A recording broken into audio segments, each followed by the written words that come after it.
So I found your community through your Instagram, Hmm.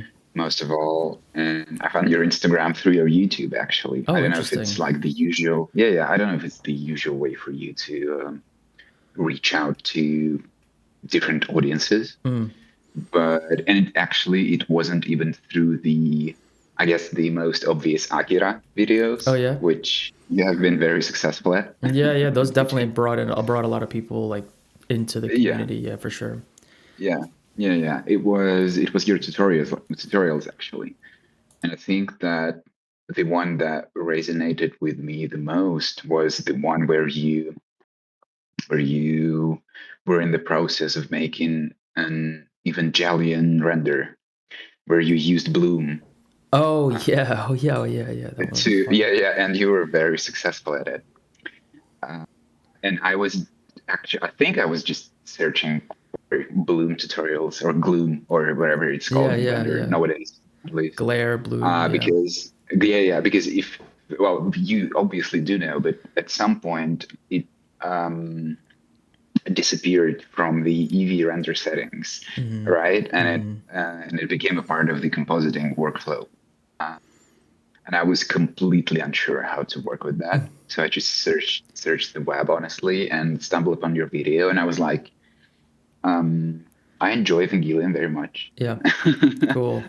So I was very interested in the way you would approach that render. Yeah, And but then what actually? So I watched the video, the whole of it, and it helped me very much. So thank you for that. cool. I'm glad to hear that. But yeah, but the thing that actually drew me in and that, pushed me to look up your socials was the way you treated your work like live. Mm.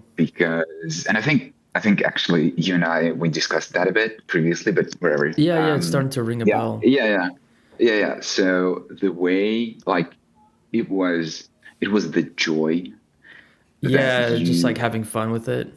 yes, the Yeah. joy that you projected. Hmm. And I well, now I know you a bit better, and I think I can tell that it wasn't it wasn't like an act, or it wasn't, Yeah. a thing for the audience. It Yeah. felt genuine as well. Yeah. And you were like, oh, let me click that button. Oh Yeah. my God, this looks so cool. Yeah. Right? Let me adjust the slider. Oh, I enjoy this very Yeah, much. It's yeah, like yeah. almost Bob Ross, level of. I feel like it's almost like I feel it's more like childlike. You're just like Oh, when you're like first discovering art, you're like, yeah, how does this color look? Whoa, that color looks yeah, awesome. How does this yeah, color look? Oh my God, that's incredible. It's like this. You're just yeah, happy to be there, kind of thing. yeah. But at the same time, so it was this childlike joy, but at the same time, I could tell you were doing this for quite a long time. Oh, And then that's when I cool. discovered right, and when I discovered your Instagram, I was like, you've been doing it for a really long time. Yeah, And yeah. not only Blender specifically, but art in general, and visual art for Yeah. that matter, like drawing and concepting Hmm. and stuff.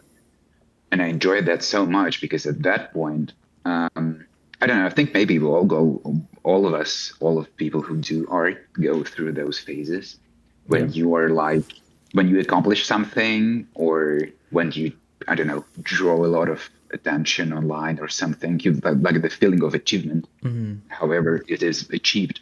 No pun intended. Mm. Uh, and you ride that high, but then you drop down really low, Hmm. and you are either looking for that high, Oh that yeah. like you're chasing it, or you're just not enjoying what you're doing. You're like, I started this project and I don't know why I am actually doing it. Like, Yeah. I don't have that sense of purpose anymore. Yeah. And that, like, your joy just brought back the joy in me Oh for man, my. that's so amazing to hear that. I appreciated it very much. And so that brought back, yeah, the joy in me, to do like whatever the thing I was working on at the time. I Yeah. don't remember what it was exactly, but so yeah, so all of that feeling as a whole pushed me in uh, to join the community at last, Cool. because I was very interested in like what's going on there. Hmm. Is like, Is everyone very serious, very happy? I don't know. Yeah. Oh, one more thing about joining communities in general, and this is a thing that, um, as a person who doesn't have a lot of friends who do 3D specifically, like I have Mm-hmm. a lot of friends who do different art. Yeah. I think we all do, Right. or like there's a lot of people who do art, um, but not specifically a lot of people who do 3D. Yeah. Yeah. For And sure. yeah, and only looking at somebody's stuff online or like looking at tutorials or something, it will get you so far. Yep. Joining a community, if it's small, if it's 3 people, or Mm-hmm. if it's 1,000, it doesn't matter. I feel like it gives you so much. It gives you feedback. It gives you a sense of shoulder. I don't know if you can Yeah. Yeah. like Yeah. if I know what say you're that saying. right. I know what you're saying. Yeah. Yeah, yeah. Just it just this intimacy, with sharing stuff with people who are interested in the very same thing that you're interested in, Mm-hmm. and if it's very specific, especially, is like is instrumental, I think. Yeah. So yeah, so that's the Interesting. So story you, of me yeah. So it's that video, joining the community. Yeah, yeah, and then that video led to you to Instagram, and then from Instagram, I was like to Discord. yeah, yeah. Obviously, I opened up your Instagram and I was like, oh, Yeah. oh, okay, you are a successful person. Yeah. Yeah. I was looking through. As much as I perceived success at that time. I mean, yeah, for sure. It's like I think. I mean, there's so many things there. Just even from like your story of like how Mm, you found the video and what you liked about it. Um, I'll, I kind of want to respond to a lot of that stuff because I feel like a lot of that stuff is a bit of insight to like the other side of it, like what you saw. But but I also don't want to spend like the whole episode just talking about mm, that part specifically. But I do think it's something that I recognize in myself and in my work, and I think that it's sometimes like valuable to share that stuff.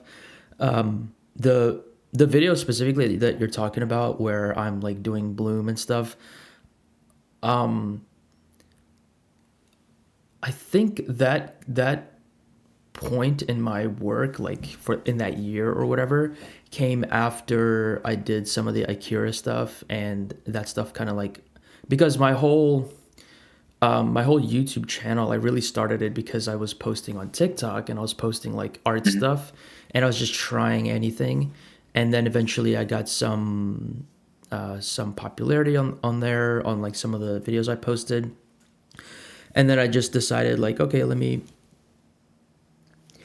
try making a YouTube channel because I always wanted to do that, but I even to this day I don't really know how to operate a YouTube channel or what to focus on or what is my brand. mm, Like that question, like what is my brand, is something I've probably struggled with like my entire art career because not only do I like to jump around and try different things, like sometimes it's anime, sometimes it's like a super realistic thing, and then different tools, but sometimes I think too much about an idea. Sometimes I think too little, and I like sometimes I really want something to be deep, and then sometimes I just mm, want to not care about it and just make art and not think about it and like worry about it. So like that video I made, which was like after doing some of the Akira stuff and getting some like popularity or virality off of that. I what you're describing about like what you're chasing once you get some of that, you're chasing either the same thing again or you lose like your sense of purpose. But mm, I would say that it's weird because I remember when all my stuff was going viral, I specifically felt like both of those feelings at the same time, and it was a very new feeling. Like having something you worked on go viral is like a new feeling, but also the feeling that comes directly after that is also new. And mm, I had to kind of sit with that and be like, "Oh my god, I'm feeling in real time like the addiction. Like when you yeah, taste sugar for the first time as a kid, you're like, "Oh my god, I want yeah, this all the time." And I could feel it, and it was really it was kind of scary honestly. And Hmm. it really did confuse me in the sense of like, who am I making this artwork for? Is it for me? Is it for other people? So I was kind of on that roller coaster for a while. And then you would post, I would post another video and it wouldn't do as well. And then you're like, did I just get lucky or do I actually know what I'm doing? Do I Hmm. have any ideas? Like, do I have any control over this? Is this in my control or is this just like, am I just in the background of this bigger thing?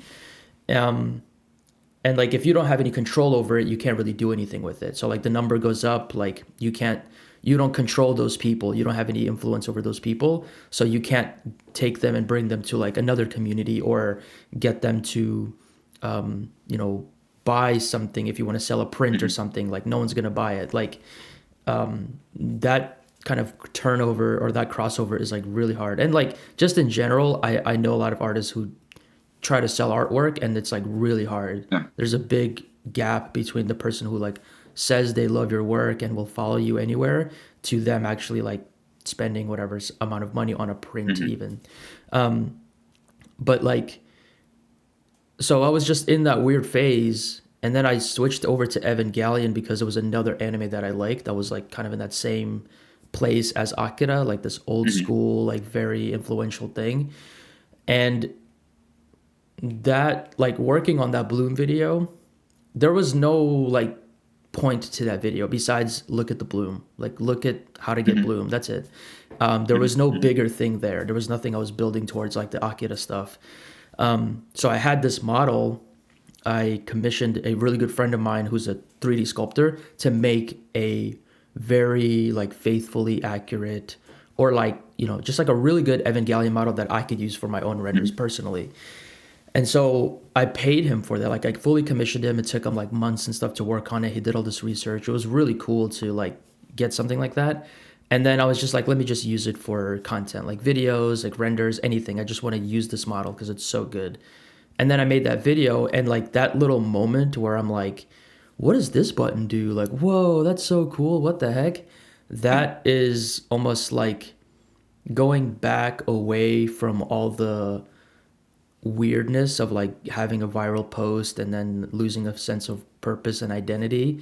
It was kind of going back into when you're just making artwork for fun and you're just Hmm. messing around and sometimes it looks good, sometimes it looks bad, but you don't have any expectations. And I think that's kind of where I was mentally and like why I was just Hmm. so like unafraid. I wasn't like really holding back that feeling because I just wanted to be like playful and Yeah.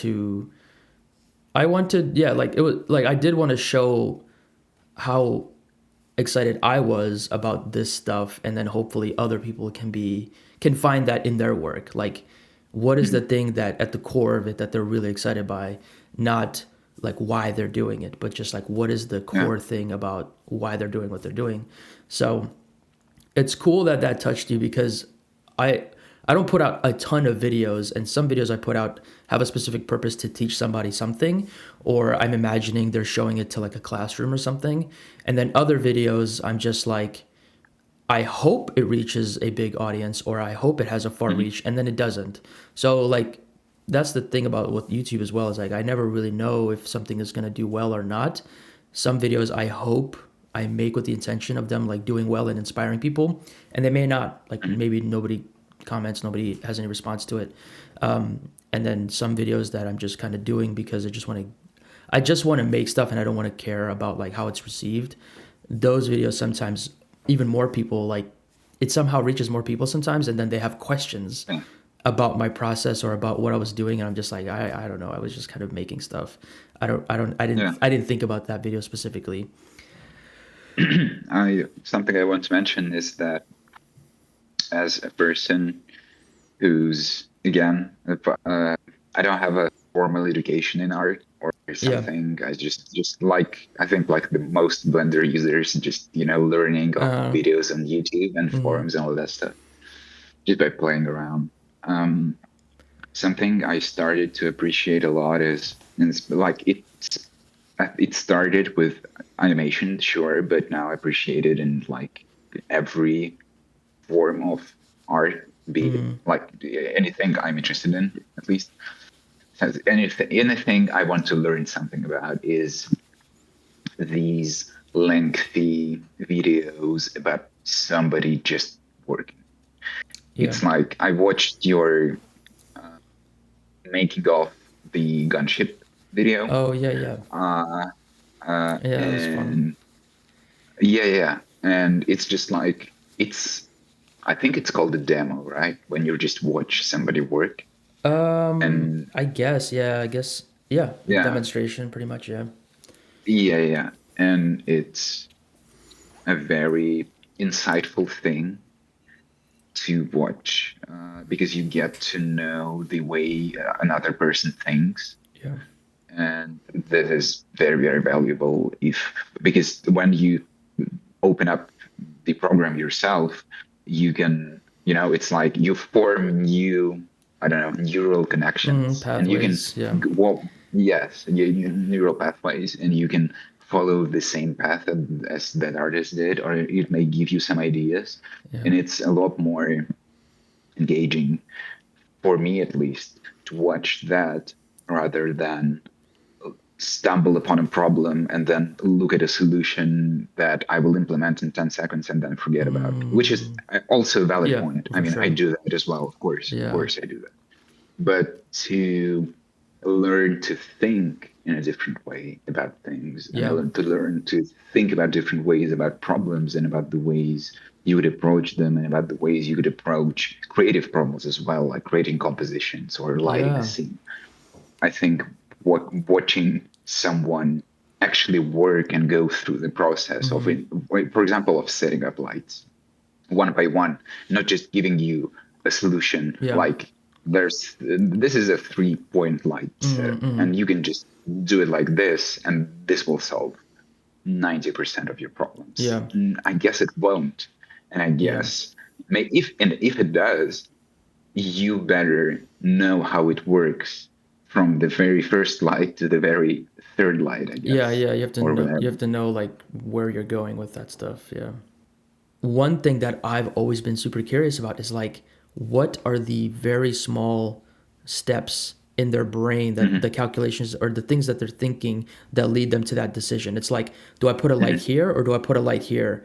And then they're silently just like Yeah, there. And like when they decide like put it there, I'm thinking like I wish I could sit next to them and say, like out loud, just like say what your brain is thinking, just out loud say it. hmm, Like I want to put the hmm, light hmm, there, but I don't like how that shadow looks. But if I put it here, that shadow creates an interesting shape, and then that leads the eye there. I'm gonna put it there.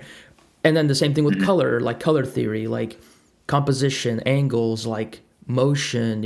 Why did you slow this part down? Why did you speed this part up? Like, why is this part Yeah, exaggerated? Why is it not? And there's a lot of these parts that are like rules and principles that you can like learn about, like academically.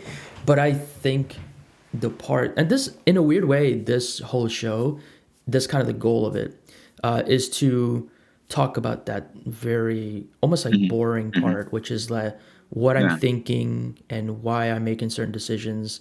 And it's yeah, why I ask people to share their work, because yeah. I can be the person that says, why did you do that? Or why is that Hmm, will look like that? hmm, hmm. Because then they're like, oh, it's I didn't think about that. Sometimes it's like I didn't even think about that. But Yeah, sometimes it's like, oh, this is because I don't care, or this is because I do care. hmm, hmm. All that stuff. I don't know if this whole platform or this show series is like successful at doing that specifically. Maybe I'll get better at like finding that. But that's one thing that I've found, like a lot of tutorials are doing what you say, like they show you how to get to a certain thing, but they don't show you Hmm. like why that thing. Like I've talked to people who make tutorials, right? I went to Blender conference and I talked to like Andrew Yeah, Price and like all these people, and like people who do courses and stuff. And I ask like how do you make your tutorial video so perfect and clean? Like it seems like you know exactly hmm, what you're doing.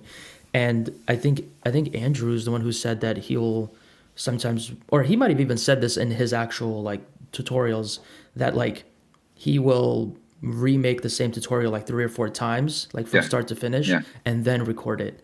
and then even then Yeah. like maybe re-record it. And the same thing with courses, like these really good like courses that you see, people will like plan them out like a project and then Hmm. record Hmm. every episode and then do it themselves to see if it makes sense. There's all this like rehearsing that happens. But at that Yeah. point, you're just like kind of following the path that you created.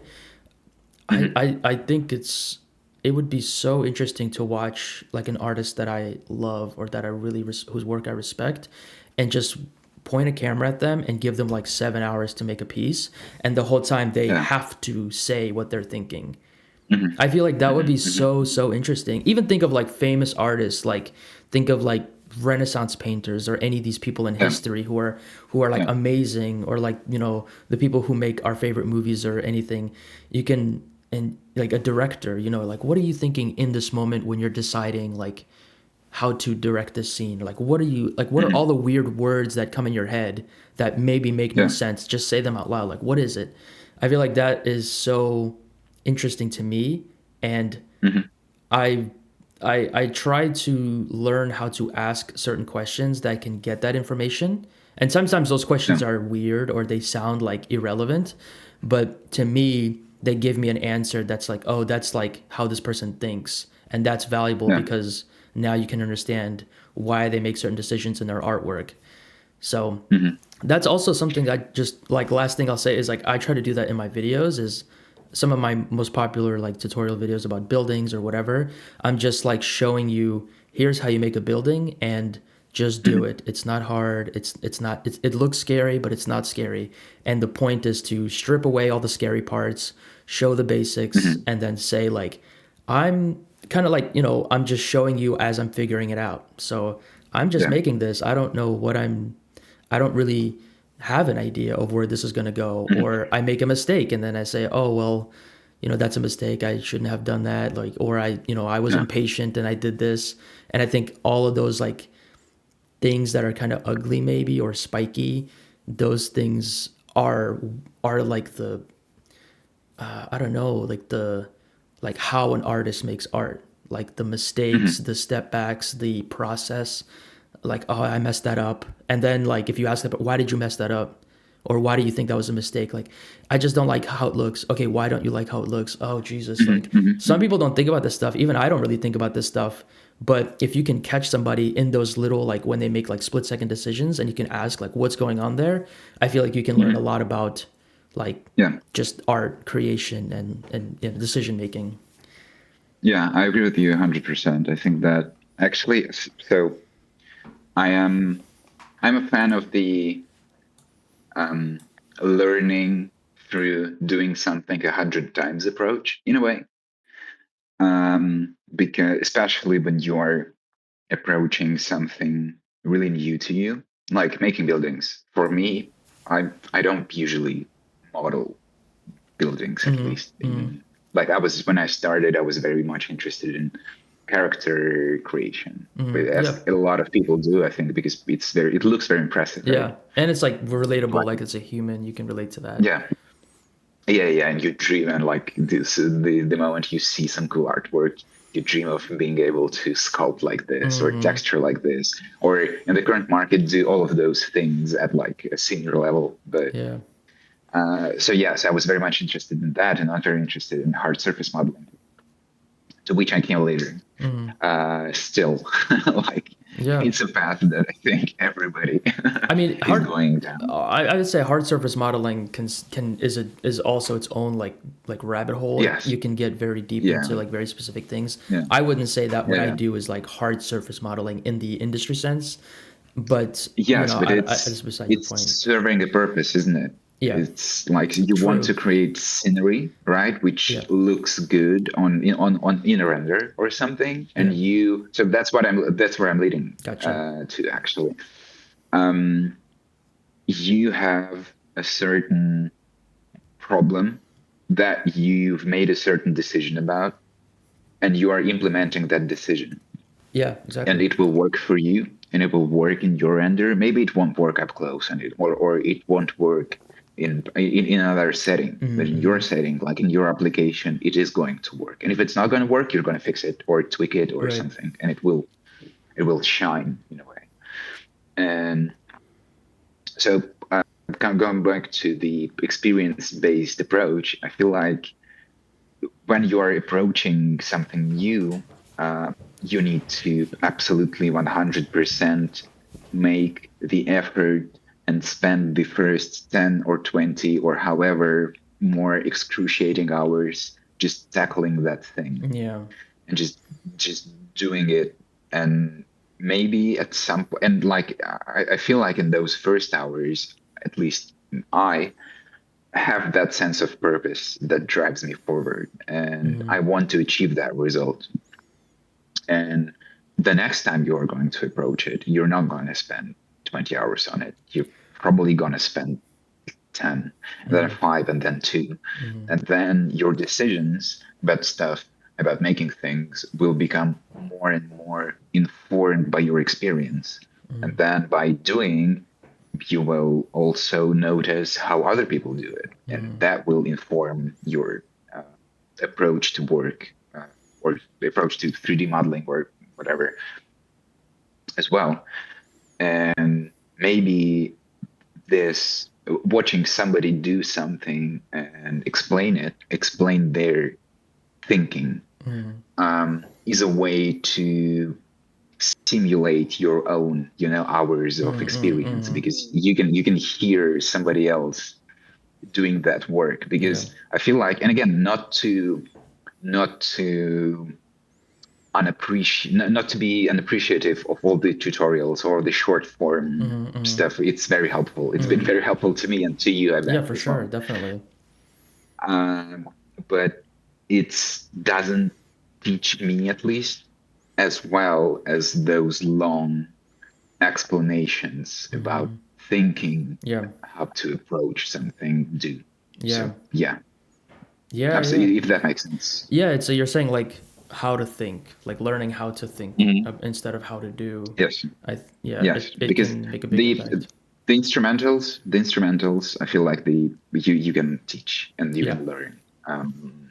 I think that's what you see too. Is like You, you can see a lot of artists like get who like people in you've probably seen like artists in the Blender community who have gotten really Mhm. popular and very influential, like Ian Hubert.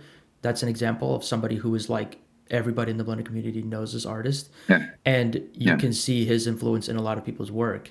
But like Ian's work looks like that because he thinks he makes like certain decisions to make it look like that, and then you can see other people who picked up Blender and like he's been using Blender like over 10 years, and you can see hmm people who have learned Blender like today, their work suddenly looks like his work, and they're not thinking like him, they're just copying how he does it. hmm So they hmm even their animations and their camera shake, all this kind of like stylistic stuff, it looks just like his work. It looks like they're yeah, working on his project, and they've been doing using 3D or making Blender animations for like 2 years, and it's like hmm hmm this person, is achieving really good results because they're just like copying another person's work, and that's still technically hard to do, like model things and photo bash and all these kinds of things and texture things, but they're not learning how to think about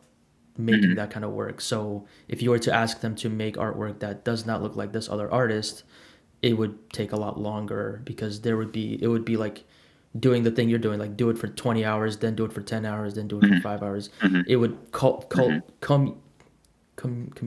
what is it called, like culminate in like yeah, 500 hours to get a short film, versus like if I just copied Ian Hubert, I could do it in like 10 hours. So like yeah, there's you can kind of see, and like I've definitely been in that position where I just copy another artist's style, or like just to try it, or like when I was in college, I did a lot of digital painting, and there was an artist that I really like who did like these hyper realistic paintings of like hmm cartoon characters, and I wanted to just try that myself. Like I wanted to try taking a character I like and doing a hyper realistic painting, and just through trying to do it the same way, I did learn a lot about painting and the technique of it, and how hard it actually is, and how hard it is to get that hmm same result. But I could not do, like if I wanted to do a different style on the same character, it would it would be more like a gray area. Like I would not know exactly what to do, and then I wouldn't know why I couldn't do it. You know, Yeah, yeah. So it's I feel in like the we're end, I getting a think, little bit abstract, and I'm yeah, honestly yeah, starting yeah, to yeah, lose track of like what I'm trying to say. But yeah. I want to talk a little bit about you. I want to talk about like your work. Hmm. Hmm. I think when you joined the Discord server, you started maybe sharing or kind of just like discussing things that were like in like you were showing your animation work and like work in progress and stuff. And then I think I went to like your Insta and you had like 9 posts or something. Like you really didn't have a lot of like you don't have a lot of your work up. And I can understand like now I understand that because like art is not your primary thing. It's like a side to like what your main like job and all this stuff is. And Hmm. that was like, oh okay, like okay, so this is this guy's like hobby, and why is he so good at it? It's like No. some people, well no, I'm serious because some people are like they're like you're saying that you don't have an academic like history with art, so some Hmm. people do and then they're able to apply that to their work, or some people get into art, get out of art, get into art, get like in and out of it, and then you just catch the most recent time that they're back into it, so they have experience but it's like spotted. Do Hmm. you have like spotted art experience? Like, did you try getting into art Hmm. in other ways while still kind of just staying on track with your main career? Or is this your Right, actual like kind of first attempt at like doing something art related? right. So my background is in news photography and documentary stuff.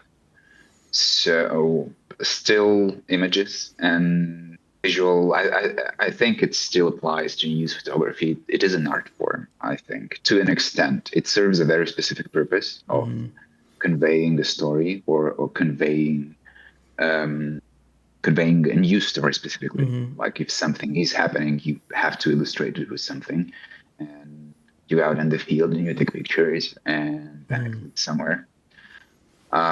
But yeah, it's photography and it's still images and never video, not until recently at least. Um, and so actually, I discovered 3D when I was considering my options. Where could I move my career next?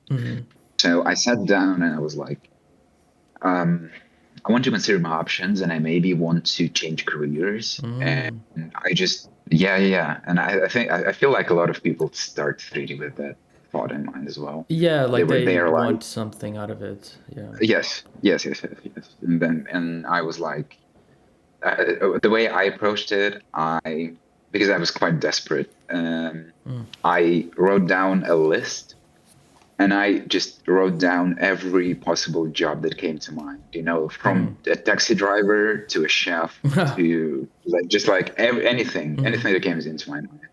And then on the next column, I wrote down all of the advantages and disadvantages to each one that came to my mind.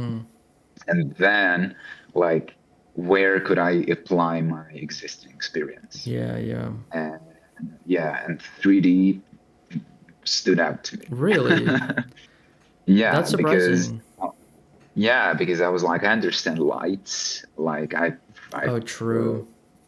yeah, because I was like, yeah, I have experience in studio photography as well. Wow, And I was okay. like, well, this cannot be too hard. It ended up being very hard, but at the That moment, I was like, That's actually interesting you said that because I have a friend, a good friend that he was messing around with Blender back then before it was like when it was like 2 mm, point something, 2.7 or 2.6, and he was messing with Blender and and he was integrating his photography with it, and I was looking at it, I was mhm, like, what are you doing? Like this looks weird, like this is confusing, yeah, and he was using it yeah, back then, and then he eventually went on to just have a career in like product photography and photography. mhm, But now he's getting back into Blender and he's doing kind of like what you're saying. Like he's looking for ways to add 3D into his photography. So like staging and like, yeah, maybe the product is real, but the background is 3D. And then like all of his camera lens knowledge, his lighting mhm, knowledge is mhm, mhm, transferring into mhm, 3D.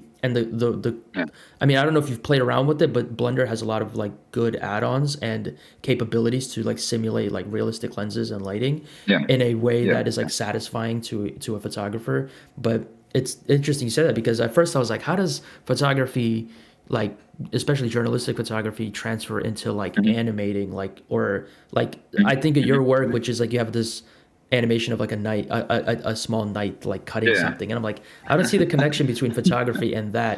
But as you're Yeah. describing it, I'm kind of like, yeah, yeah, actually there is a lot of kind of crossover there, or to that Yeah. point. I wish I discovered Blender when I was starting out with photography, to be honest, because this is one of the, going back to our previous point with learning and thinking.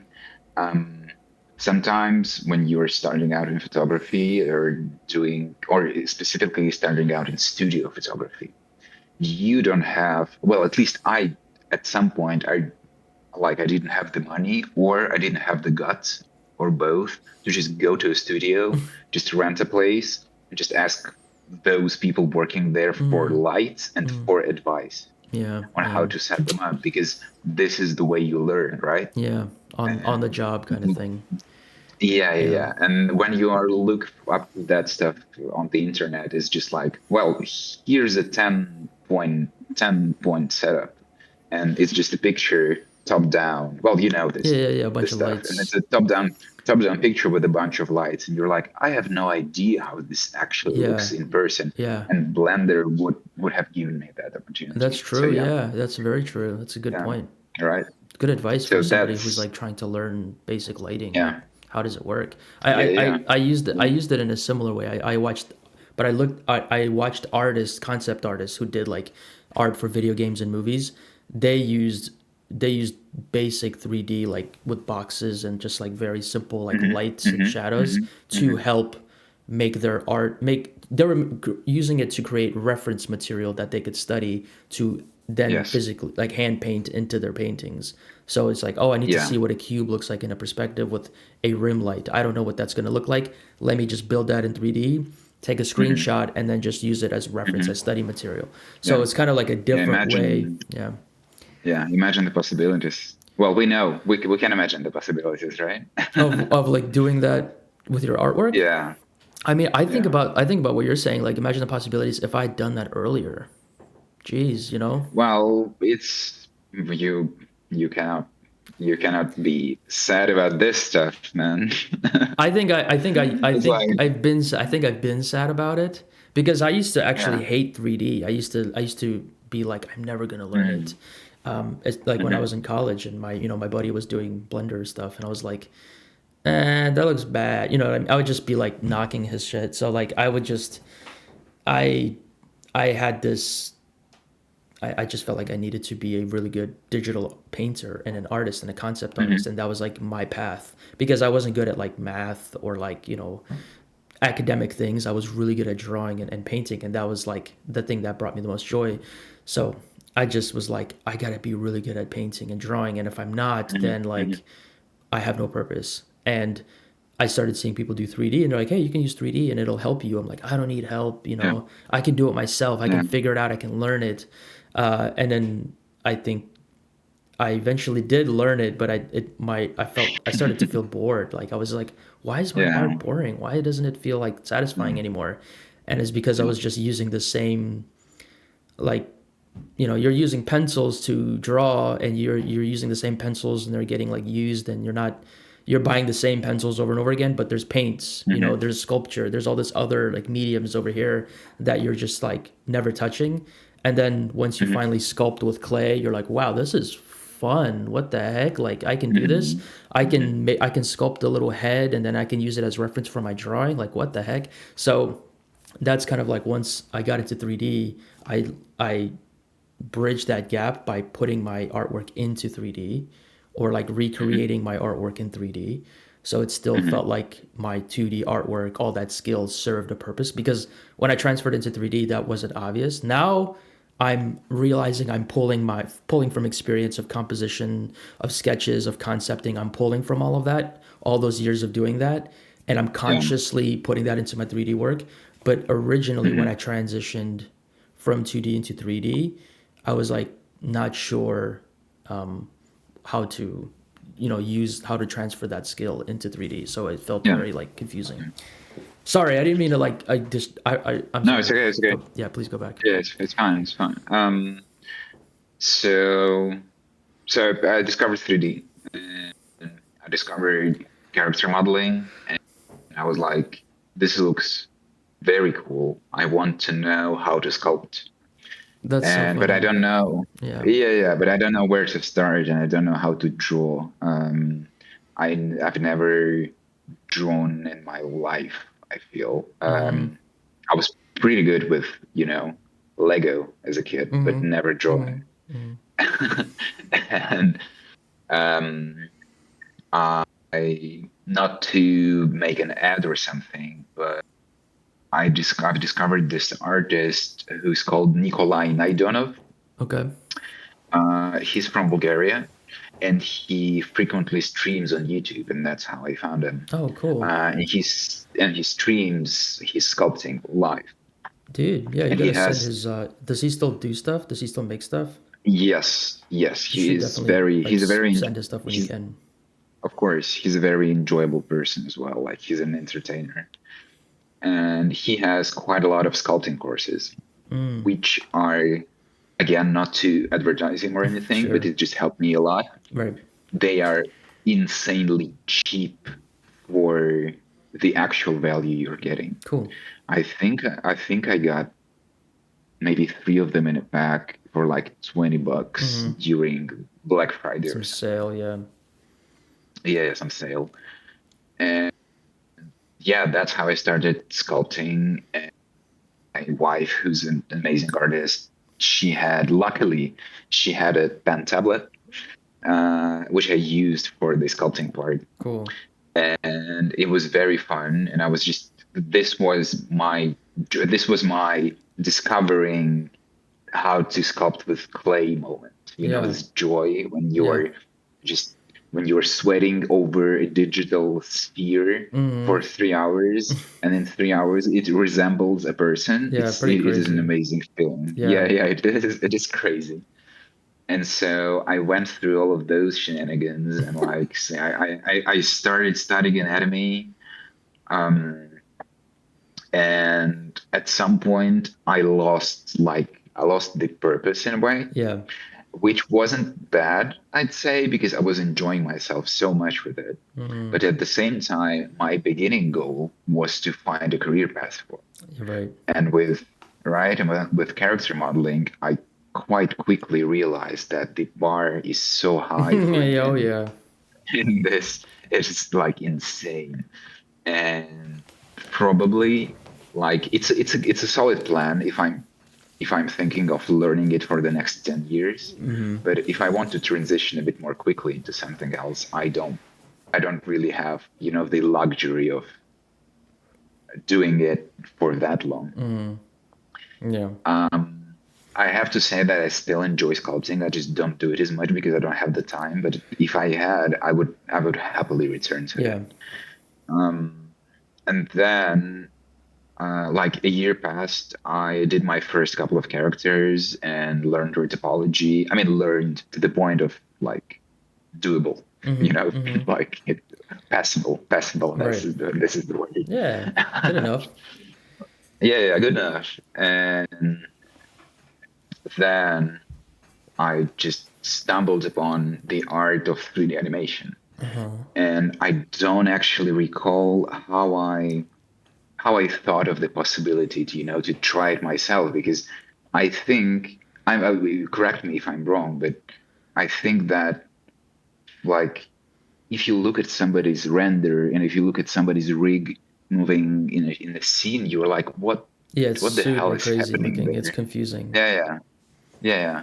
But for some reason, for me, it felt like I was saving time by going into animation because I was like, first of all, I'm enjoying the way it looks and functions very, very Mm-hmm. much. But second of all, I'm still I'm still quite a lazy person, I'd say, or Sure. just in some ways, I'm Yeah, yeah, quite yeah, a for lazy sure. person. And in 3D animation, I don't have to model, That's I don't true. have to texture. Yeah. I only have to be good at one single thing, Yeah. and I can The like rigging. and I can yeah, like Yeah. rigging and animation Yeah, yeah. and I can do enjoyable art without the tedium of trying to the best way to solve a topology of a Yeah, figure or yeah. something. And you kind of pick your battle because it's still, at the end of the day, tedious in its own Yeah, way, but it's little did different. I know. Yeah, yeah. Little did I know Yeah, at you're the like, wait, I time, gotta move man. it manually? What the heck? Yeah, yeah, exactly. And then again, with that, I feel like with 3D modeling, you have quite a lot of resources to, pick Yeah. up knowledge from. With animation, it's like, especially if you're doing Blender, especially if you're not planning on picking up Maya, going to college or university to learn that. I feel like online there's not a lot of resources to, animate a character in depth. Yeah.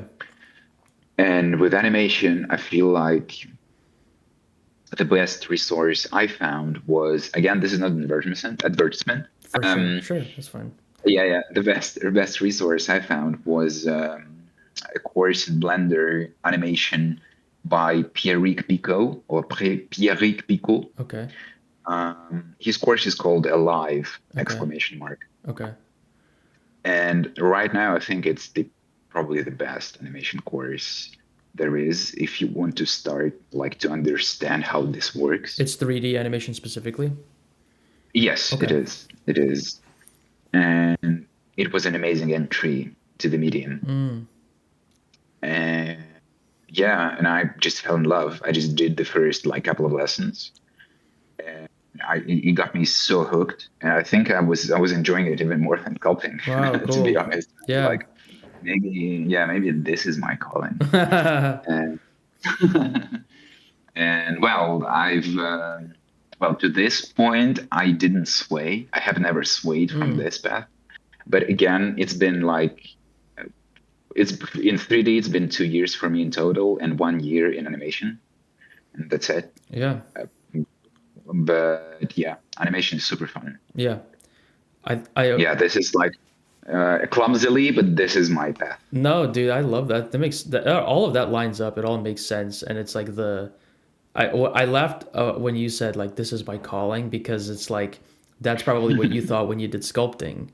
You know, that's Yes. probably what you thought when you were doing your international degree and you picked up a camera. You're like, wait, this is way more fun. Like, this is my career. Yeah, And then yeah. you're like, and then Yeah. you get into it and you're like, maybe not. Maybe this next thing is gonna do it. And I feel like even Hmm. within art and like people who get into art, there's that happens. It's like Hmm. they have a regular job and then they try painting and they're like, this is fun. I want to do this for my job. What the heck? I'd rather do this.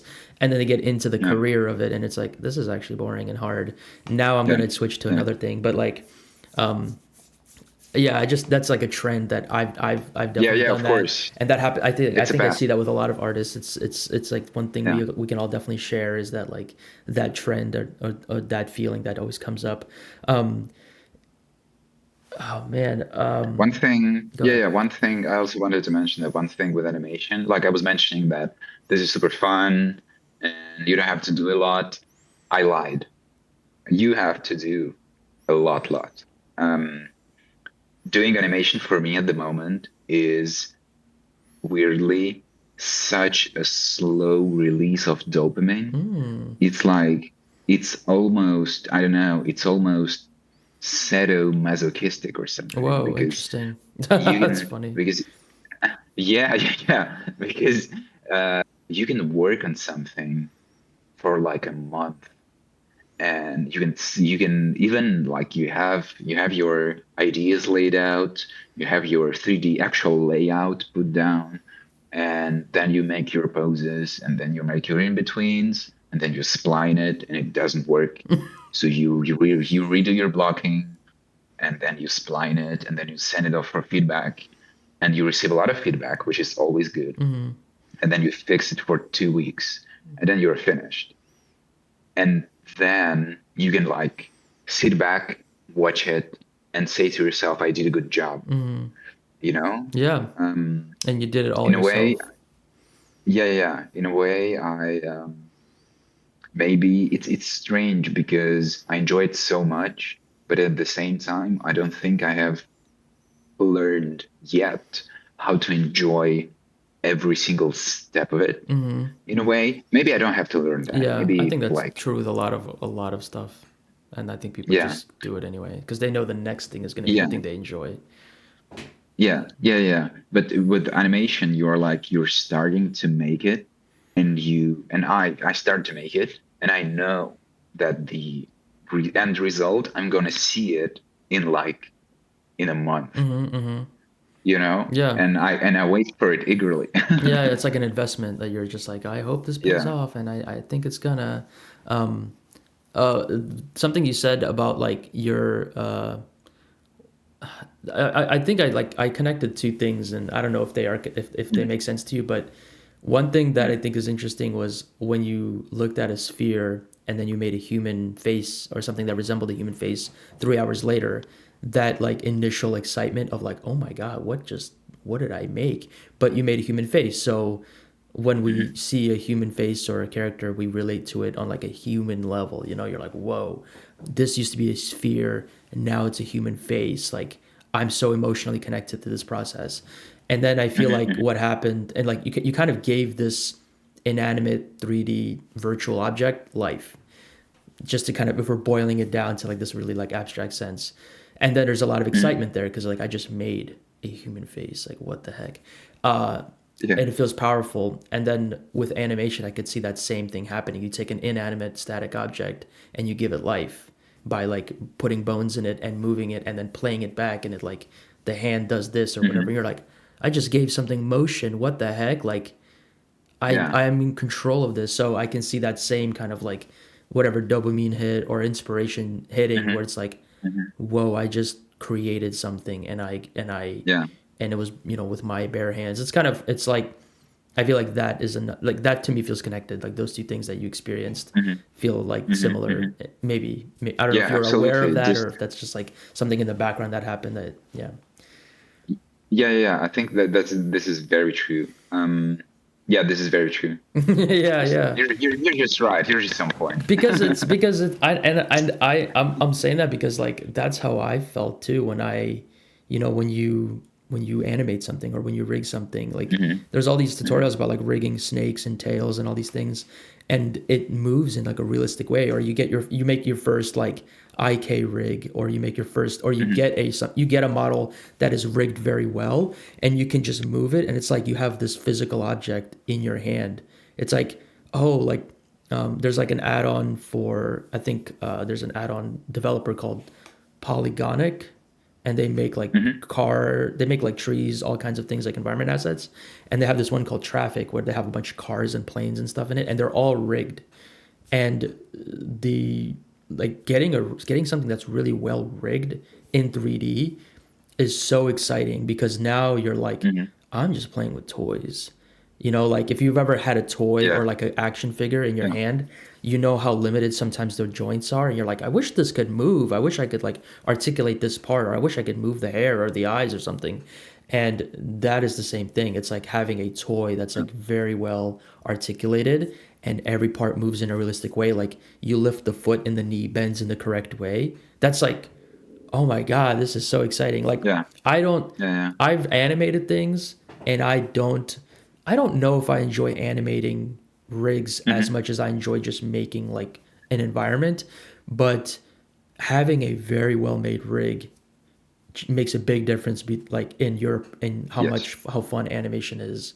So like that's Mhm. the Mhm. technical Mhm. side of it, is like how good are you really have to put in a lot of the work, like you slave away at setting up in putting all that time and investment in, like rigging something. Like in 3 months, this will be a really good rig. But right now, I should not move a single piece because Yeah. it's gonna break and it's gonna be Yeah. sad.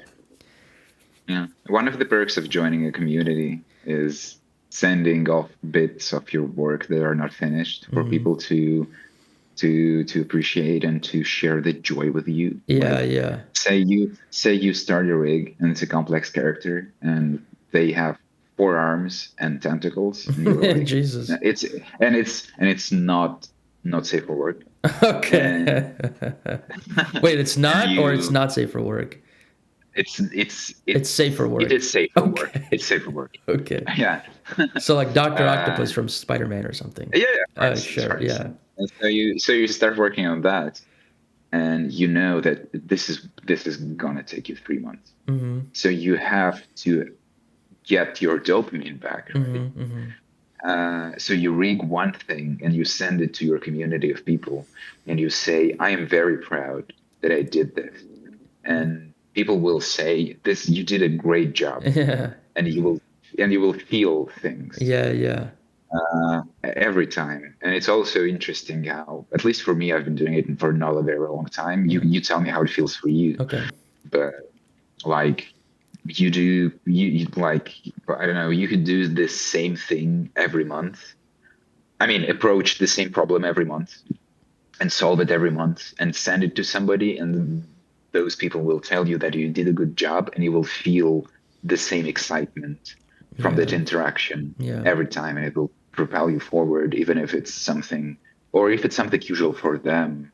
It's like, if I made an anime render and it, like, I think it could look very bad, and I would send it to the community, and people would give me feedback, but it would also say you did a good job Yeah. because you finished it, or you did that part of it. Like, Yeah. I think this could be tweaked, Mm-hmm. and this is a very, very, very huge motivation to continue doing it. Mm.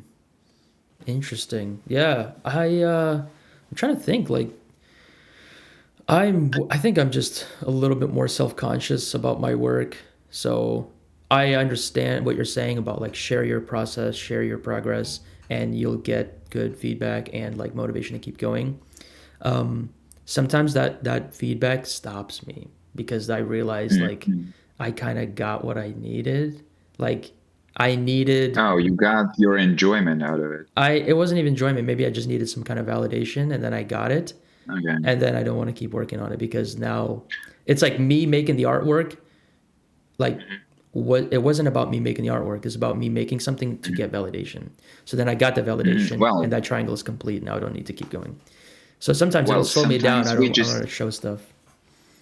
sometimes we need validation, I know, but I'm like saying like we're, for me, I think it can be a slowdown. Like I get the yeah, validation. yeah. I get a lot of people saying that looks sick, and I'm just like, cool. Well, I don't need to finish this. I Okay, I already see. got what Because, I got the gold star or whatever. You know. yeah, see, I'm thinking about animation, and in animation, the end result almost, especially in I feel like in the industry, at least of what I know about it, the end result doesn't exist without feedback. Oh, for sure. You have Yeah. you have to get feedback Yeah. on everything you do, and it's not only because you have to answer to some higher up or something, but it's very important for producing good results. Yeah. And it's like it's as important as using reference. Yeah. For As sure. It's as important as using a good rig. It's important to get feedback. So I also think that, like, it's a good habit to have. Yeah, I mean, I think I'm learning how to. I mean, and I'm learning how to do it in my personal work. Like in my professional work, Mm, I'm like 100% open to feedback, and I love it, and it actually is good data. mhm, But in my personal mhm, work, when I am my own judge in the quality or mhm, in the, mhm, I'm setting my own expectations. Getting feedback for me is like sometimes, like I said, sometimes it helps, sometimes it makes me stop because I realize the feeling I got from getting like validation on making something mhm, is stronger than what I think the feeling is going to be when I finish. So mhm, then I'm just mhm, like, oh mhm. well, this is personal work. Who cares? I can stop now. Like I feel good. I feel validated as a good artist. I can go on with my day and like, Yeah.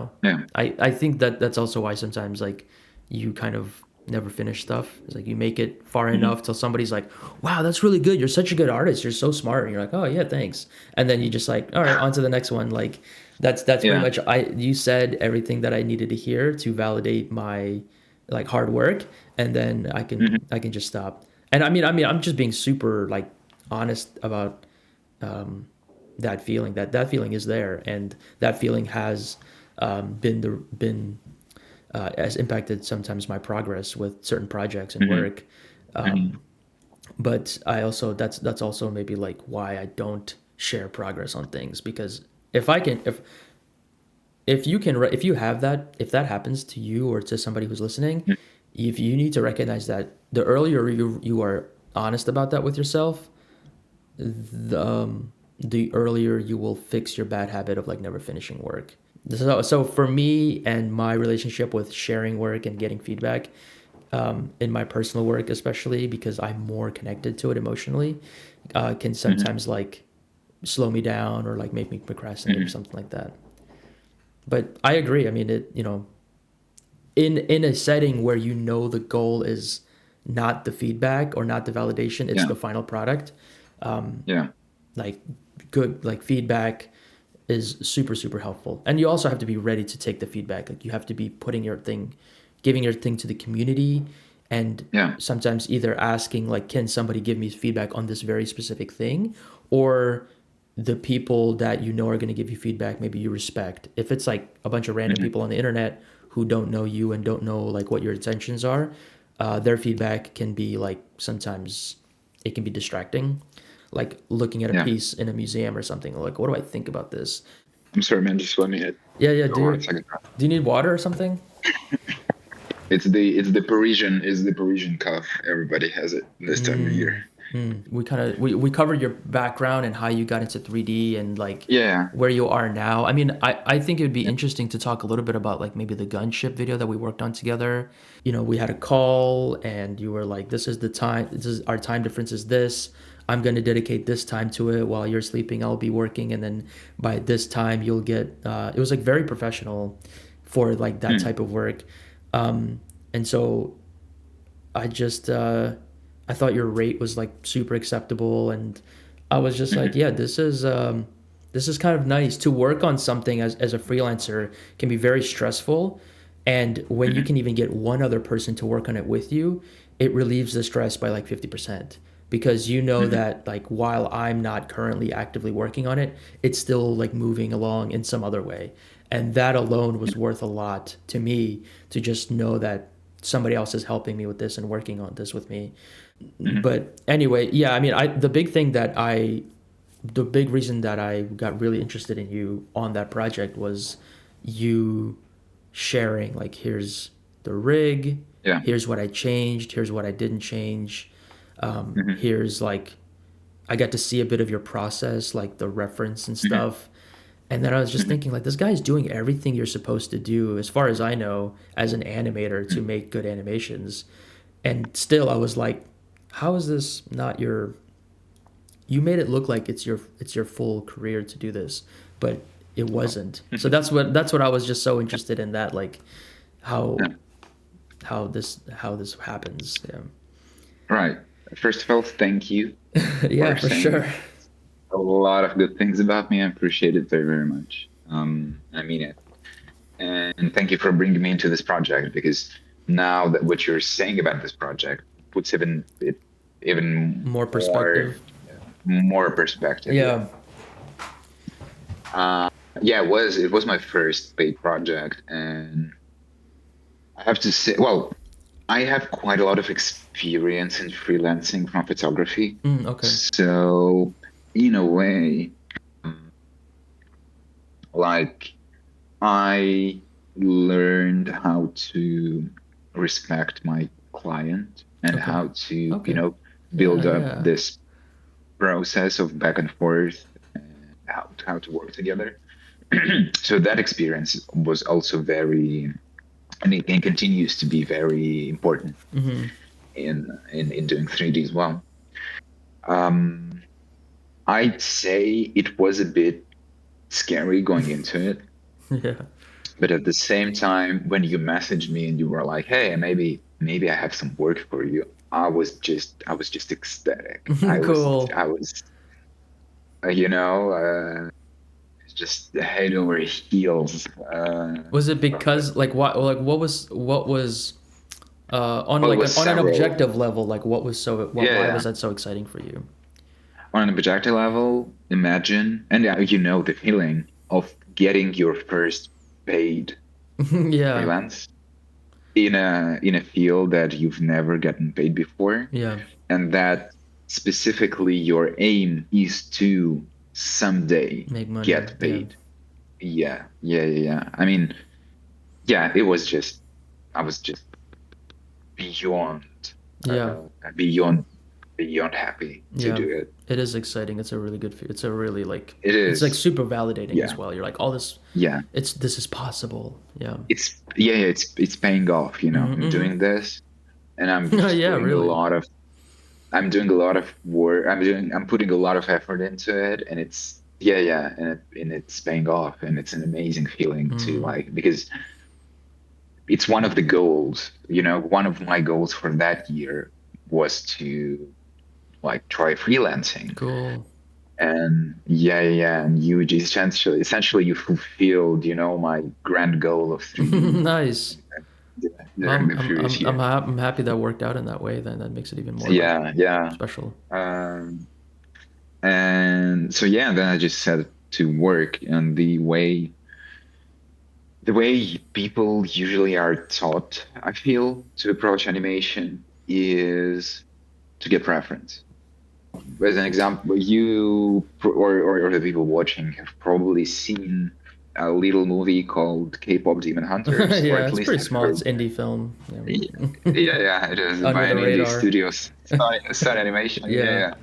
yeah. They have heard the name, and you can easily find um, videos where animators for that movie recorded reference Oh, cool. Oh, yeah, themselves that's to right. I've then seen some of that. animate too, Yeah. right? And it's like the success of that movie, Hmm. but you should also know that it was in production for like 6 years, and that for probably most likely every scene of that movie, the animators who animated it, they recorded reference and they recorded multiple takes of it, and then Hmm. they cut those, and they selected the ones that best fit their vision, and then they put them together, and then they used that reference to animate to.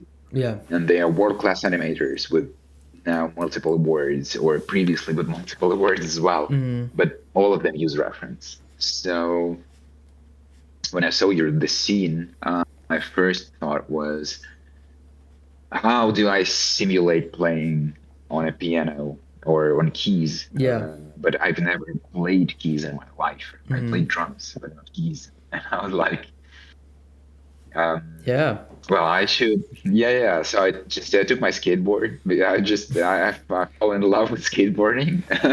So I Wait, had one. one second. Are you able to maybe like pull that up? Do you have that scene? Because it Oh, would be kind of perfect to talk about it and look at it because I think the reference you shot for it is worth looking at if you yeah, can yeah. see it. So So you're saying this like is the yeah, reference. Yeah, you were talking about specifically like you don't play keyboard, you play other instruments, so you had to yeah, learn, you had to think about how a keyboard artist or a person yeah, would play. And this is something that animators and other artists, maybe like 3D artists, don't anticipate is like if you want to shoot mhm, a short film in 3D, you have to not know how to model, you have to know how to shoot photography. All these things that are outside of like why you got into 3D sometimes. So for you it's yeah, like if you want to get into animation, underneath of that you kind of have to know how to act yeah, and have to be yeah. Or convincing at because least, that's going to be the reference I yeah, use. yeah. Or at least you have to be confident enough Yeah, yeah. to act on camera Oh, that's as if so your life awkward. depends on it. It's so awkward. Um, right? And then your job as an animator, and I don't think that this scene is like specifically a very good example of that. Mhm. But if you just try and copy your reference one to one, it most likely won't look pleasing to an audience. You have to exaggerate things, and you have to play with the timing of your animations, Mhm. and you have to exaggerate your poses and to make it more appealing. But in the first place, it to help it convey the feeling that you're going for. Mhm. So yeah, this is your task probably as an animator. Yeah. Is well, like in the first place, it's storytelling in a way. even if we just talked about it, even if it's a walk cycle, Mm-hmm. it's best if walk cycle has character, Mm-hmm. or it has something characteristic of that specific thing you're animating. Yeah. And that is true for almost every animation, I Yeah. think. Yeah. At least I cannot think of a contrary example. Yeah. I mean, to add to that, I think about like if you're doing a simple walk cycle, it's Yeah. like where are they walking? What are they feeling as they're walking? Like what is Hmm. going on with this Hmm. person that they are walking, or the Yes. so like for this case, Yes. I Or what are they wearing? Or what is their weight? Or oh what is yeah, their attitude? Or what are they wearing? maybe what are they wearing? Maybe they like spilled their coffee on themselves this morning and they're sad. Yeah. Like, so you think of a little story, or you have that story in advance, and Mm-hmm. then you try and think of the ways you can convey that. Mm-hmm. Mm-hmm. So in this one, I mean, I showed you some version of the artwork, like early. Like I showed you what I was working with. Hmm. So then I kind of gave you like the okay. So this is the goal of the animation and what my thoughts were and like all that kind of stuff. So you had some guidelines in the setting and the character types and the instruments they were playing. But I think you did do research on your own in finding like to kind of like how to animate within that world essentially. Yeah, absolutely. I needed that keyboard reference because, again, this was a specific angle for this specific scene in this specific pose that the character, which like I'm not showing the character playing the Yeah, yeah. piano, which I Oh, um turn on the so, gizmos, like turn on all the like overlays and stuff too. I think that's always fun to see that stuff. so I specifically had this camera angle in mind when I was recording with the reference Hmm. because you weren't sure about the camera angles, Yeah. and then you wanted the liberty of changing the camera angles Yeah. at will, which is quite a normal task, I feel like. But Okay, at the good. same time, usually usually you animate to camera, True. Yeah, I agree. and it's like it's not to blame you Yeah. because you came at me with a task Hmm. and you wanted me to fulfill that task, and Hmm. I like did my best to do that. Hmm. Um, but yeah, usually you animate to camera, and I had to choose a couple of camera angles that I favored just to essentially to give myself a boost Hmm. again in Hmm. motivation because I wanted this animation to look very good because it was my first job and it was for you, which I appreciate as well. Yeah, to look as best as possible Um, from that angle. yeah, Yeah. yeah. So I recorded reference from that angle, but I also looked up a lot of reference from people just playing the instruments they're playing in the scene. So like keys and then the um, drum machine Yeah. as well,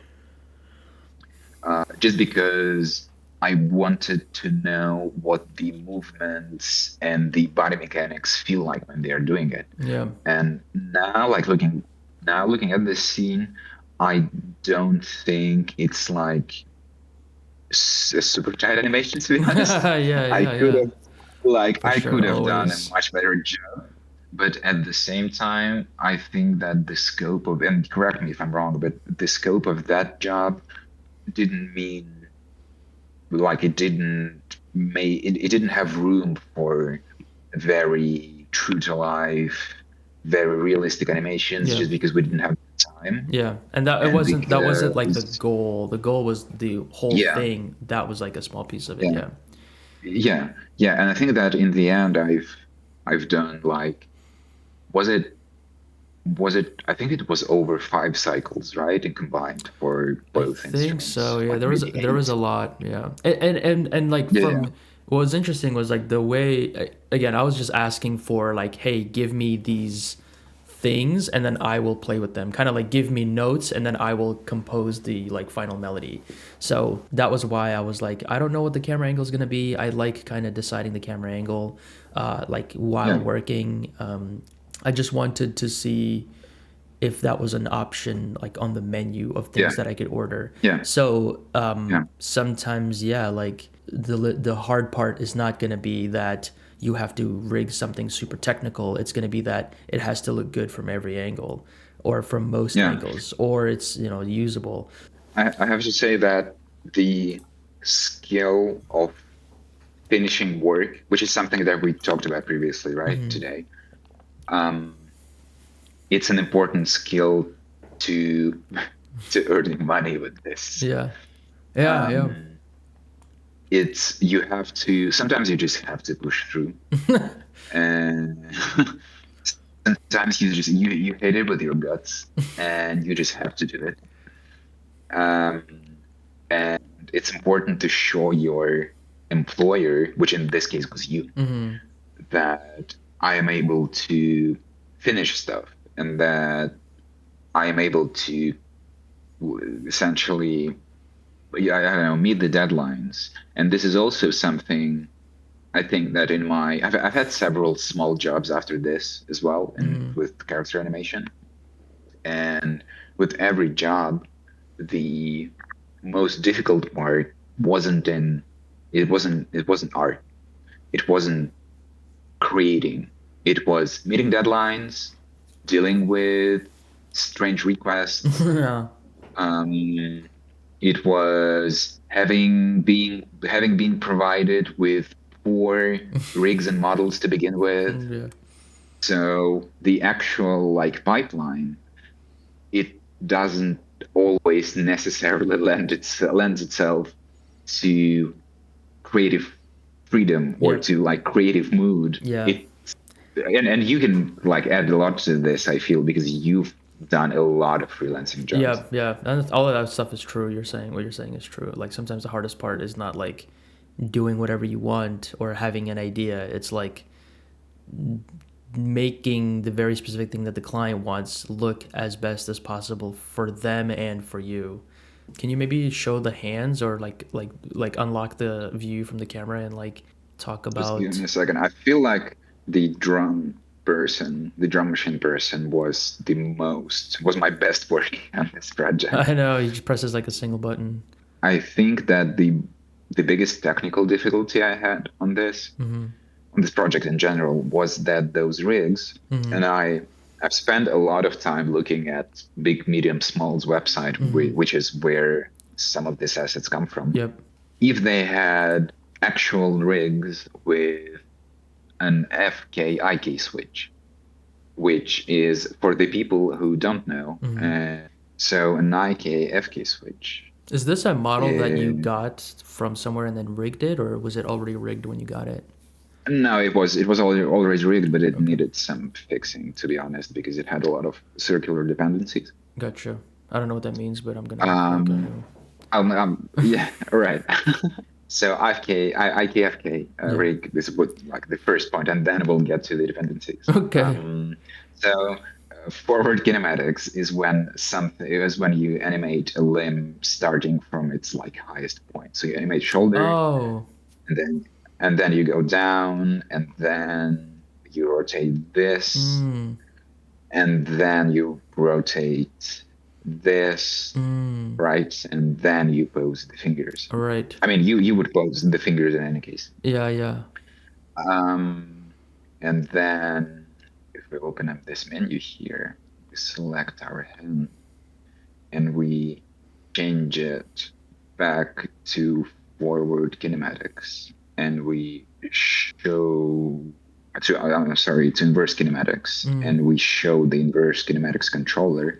Now the whole Oh hand is my God. controlled from this point, I right? have heard IK and FK. I've heard IK a lot. I've Yeah, heard FK a little bit less, but I've heard it yeah, and I never really understood in the example of a rig how it works. yeah, I just always heard it yeah. as So like a good thing, but I don't know like what it does. But yeah, that's a great so demo. this is how it works, and essentially you would need an inverse kinematic setup to have that hand of that character interact with something, Wow. Yeah. and you would have the forward kinematic setup to draw nice arcs, because drawing nice arcs is like a very important thing in animation, and I will show you that as well. So when you're And animating, do so you that switch between FK and IK all often, or do you kind it of keep it locked? it depends on the task and Okay, on the rig. gotcha. Um, yeah, so like it depends on the shot pretty much. And so in this case, having an inverse kinematics rig, which would control So you're moving the hand, and the hand is moving the body, kind of thing. yeah, I'm moving the hand, I'm moving the ball, Uh huh. and then the whole hand is moving, Oh, arm is like would be following the hand. that would be very convenient if I'm doing a button press because I need the hand to hover over a specific point and then just essentially move down. But in this case, this rig doesn't have an Sorry. IK setup, which Sorry. usually you can. No, it's okay. I mean, it's fine. It's too late now. I Usually you. know, but it's interesting. I didn't know that. Yeah, I'm sorry. The music video is out and it did pretty well, but right. So in this case, an inverse kinematic setup would be very useful, and also for like if you want to keep the hand at a specific place, for instance, in this case, holding the actual drum machine, you would use an inverse kinematic setup, and you would just put the controller over here, right, on the drum machine, and you could move the body. I'm sorry, and you Yeah. could move the body, and the hand would stay at the same place. Yeah. Yeah. But with this, because we didn't have that luxury, and I didn't have the time, I didn't animate the upper body at all because I wanted to keep that head here. Yeah. But if I were to move the upper body, which Yeah. by recording reference and acting this out yourself, you can feel that with every move you make, you even if you're sitting very straight uh, and keeping your back very straight, you will still use some of that upper body, to to help move your hands. If I were to do that here, then I would have to counter animate that hand because I wouldn't be able to pin this Yeah. in here. I will say So that yeah, I think that maybe in the more recent models, the big, medium, small models, I think they yeah, have IK and FK, but either this rig I just like ripped apart so much that maybe that got lost, or maybe this rig is early and it like this was an early pack that maybe didn't have it. But I've gotten some big, medium, small assets that had FK, and I was surprised, and I'm not sure if it was something that is just not as obvious, or maybe I pressed, yeah. sometimes you can move something with R with rotate, but when you press G, that's when you're like, oh, this actually has connections to it. Hmm. But yeah, I mean, you know that this one didn't have what you needed. So, but I was just kind of Yeah, saying that because like I don't want people to think that big, medium, small assets don't have these, because their rigs are very like they have a lot of stuff going on there. So I yeah, just yeah. Oh, their stuff this one for just needed that. Unreal is amazing. Yeah, yeah. Yeah, this one I was very proud of, like him completing two actions, and this is like Oh, 150 frames, and I did this like in a day, and it wow. felt really good. Yeah. It's Right? interesting because like when you have an emotion that like the focus here is on him, what he's doing, I don't even Hmm. notice how the rest of his body's not moving. Yeah, It's like when you have yeah, emotion but that's it very should. good and realistic, it distracts Hmm. from other stuff. Yeah, I think that if you look at him from the back, you can kind of see that like this needs to move at Yeah, least a little bit. yeah. But from this angle, yeah, it's fine. Like from this angle, it's It like it actually looks serves good. Yeah, it looks like really it's realistic. right. Yeah, it serves its purpose. Mm-hmm. I'm thinking. So yeah, so that was I think that was the biggest challenge in this project. Cool. That's Uh, really awesome to see. Can you show the Warhammer, I think, rig, the running that you've done with it, because that oh looks yeah, really, really cool. of course. Or I think. maybe even like the ollie, like the staircase. That was like a one you shared on Instagram that I was like Oh yeah, super impressed with. yeah, that one. Oh, that one I can. Right. Yeah, yeah, nice. Uh, Bury me, please. yeah. So this animation looks like I this. mean, that is so like to me, like if you were to teach an animation course or something, I would Mm, say teaching mm, people how to do like how to teaching somebody to animate a skate trick, a skateboard trick would be hmm super like you would learn everything. You would learn movement, momentum, timing, pacing. You would learn like almost like a bit of like walk cycle. You would learn like even static object animating, not just like human animating, but like animating an mm, object with the human, kind of like a sword or like a gun or something. And hmm hmm and and yeah, like the skateboard moving and stopping and the speed. I don't know. There's a hmm bunch of animation principles in this one short Yeah. animation.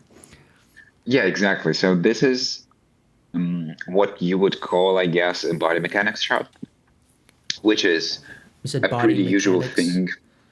Body mechanics, yeah, yeah. So it's an essentially an exercise that you do to better understand how weight shifting and walking and jumping and flailing your hands works, Yeah. like from a realistic and from a dynamic perspective. Mm-hmm. And so, yeah, thank you. That was like the biggest praise I could have gotten for this. What The way you described it, was this animated to it like camera? Because the camera's also doing um, a lot of like it's selling it really well yeah. too.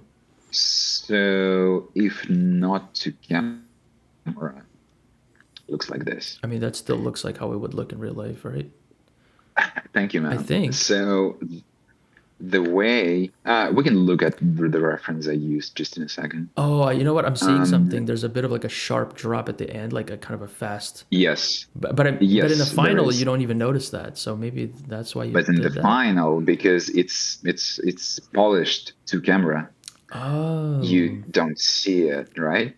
yeah. What the hell? The Um, perspective really. and yeah, and that's what I meant by animating to camera. Like, so that's specifically polished to camera. It wasn't animated to camera, but it was polished to camera. So like the Mm. final, essentially, usually the process for me goes like this. Can you also turn on all the So gizmos and? Okay, yeah, you turn them on good. I like seeing the bones and stuff. yeah, yeah. So the way this would work, let me send that this view. Right? Let me also select this as a block out, and this is a block out as well. Quick question. So these things that you're pulling up, these like saved action poses or actions or something, do you know this because of like courses or just by learning it on your own like over time? I learned it through the courses, yes. Okay. I learned how to use the action editor, Mm, which is now the like I cannot demonstrate it for some reason, but that's okay. it's yeah, but it's the biggest lifesaver in managing animations, to Mm, be honest. Like I don't have to create a new file every time. mm, I don't have to, make multiple copies of the same thing mm-hmm, to just make a big mess. I just juggle animations in the action editor and in the mm. nonlinear animation editor, and that's how I manage my animations. Did you watch like what was the reference for this like? Was it something you saw online and or was it like a combination of things? All right, so I was a very, very, and still am a very, very big Chris Joslin fan. Mm. Um, if you don't know who that is, this is a quite a famous skateboarder who was the skateboarder of the year last year by Thrasher magazine. Oh, looks cool. And yeah, and Chris Joslin is specifically known for having amazing tray flips, so or 360 Mm. flips, Hell yeah. Yeah. whatever you prefer. Let's do tray flip. I like that. Yeah. Have you And do you so skateboard yourself as well? Is that kind of why naturally you kind of were drawn to animating this? Because it's like it's that whole thing of like understanding the physics. Like watching something is different than like doing it yourself. I certainly don't skate at that level, But you do a little bit. but I do a little bit, Mm-hmm. and it was helpful, and it also was a very big motivation to do Mm-hmm. this. Cool. So can you see the Yeah. Sync Sketch window? So Sync Sketch is a software that I absolutely recommend to any animators out Mm. there. If you don't already have it, it's a It's just a tool browser. Like it's just a when, website. yes, it is a website and Mm. it has a paid subscription if you want to use a lot of its storage, like a lot of its functionality. Mm-hmm. Um, don't quote me on its pricing. I don't It's okay. remember what it's priced at, but it's like it's it's okay. Yeah, yeah, It's yeah. like it's worth it. It's worth it. Okay. And yeah, and essentially it's a software where you upload videos to it, and then you share those videos with people who can draw on them, Oh, cool. Like annotations. and and they can leave notes, Oh, that's cool. and it's both helpful for you to submit your animations for feedback Mm-hmm. because people can like draw poses Mm. directly on your footage, Oh, cool. but it's also very useful for drawing over reference. Oh, yeah. Wow. Um, yeah, so this is essentially the video that I really enjoyed Wow. about Chris Joslin landing and tray flip, God, it's right? so clean. Yeah. I mean, it had like this is Mm. there is a him trying it for 2 hours video as well. Oh, wow. That's even better reference. Yeah, and like it makes you appreciate it a lot what he's doing. Yeah. Um, so yeah, so I was very impressed, and I was like, I want to do a skateboarding trick, and this is the best reference I can have. Uh huh. So what I did was I found out key poses, and I was like also pointing out to myself where the foot should go, or where it's leaving the skateboard, Yeah, yeah. or um, yeah, pretty much. So this was my reference, and I was like Jeez. drawing out the positions of different body parts Yeah. at different moments of time, right? And I was also something you can do, which is like a very important tool. Oh, yeah. Like See, onion I skinning. tracked. The hand. Yeah, yeah, yeah. Yes. So because I like this was the hardest part for me to figure out in this Mm. is like the landing because it didn't it looked very uncanny. It looked Mm. very pose to pose Mm. in my animation. So yeah, so speed stuff that animators do, they would just track a certain body part Yeah. to see how it moves, Wow. and And he puts his hand like down. the yeah, and the farther apart the dots are, the quicker it's Oh, moving, yeah. and the closer they are, the slower it's moving, essentially. So yeah, this is like something you would do as well. Mm. Hey, this is So yeah, awesome. so this is the reference. Mm. But if you compare the reference to what I have, and I will show you this in a second. The So more I like, watch like what you're showing here, like his hands do a lot of yeah, stuff. Like yes, he and kind of like flaps his hands in yeah, the air like for like yeah, balance for all kinds of yeah, reasons. And you never look at somebody's arms when they're doing a skateboard trick. You look at their feet. yeah, yeah. But if you're animating a skateboard trick, Yeah. you would look at this. See, so he like does this half circle forward, Yeah, and what then the a heck? circle back, and then a full circle for landing Yeah. to catch his balance. And Yeah. then when he's landing, he's also landing straight, but his skateboard is like this. Yeah, yeah. So it turns. So he counteracts that. Yeah. So he starts turning forward because it's leaning forward because that's how skateboards work. Yeah. Was it And so is it the he, trucks or something? What is that part called? yeah, it's Okay. the trucks. That's how they work. Yeah. So he leans back. See, like his center of gravity Yeah, what is the hell? way off the skateboard Yeah. because he's turning in the opposite direction and he needs to put his weight here to Mm. turn back and to essentially straighten. Yeah. And so he stands up and you can see that the skateboard is rolling Wow. here, Super. right? And those are all of the things that you look at when you animate. And it's weird. What's Um, interesting is like in on one level it's kind of like we're aliens studying how humans move, but on another, because like Yeah. when like if you walk around, you jump, you do whatever, you don't think about like, oh, my body is Hmm. compensating for falling in this Hmm. you don't think about that stuff. You just like see Yeah. it, and like of course Yeah. that's like, if I was to animate Yeah. a skateboard trick and a guy is like Hmm. going forward, I would need to counterbalance that. Like you would know that instinctually. Hmm.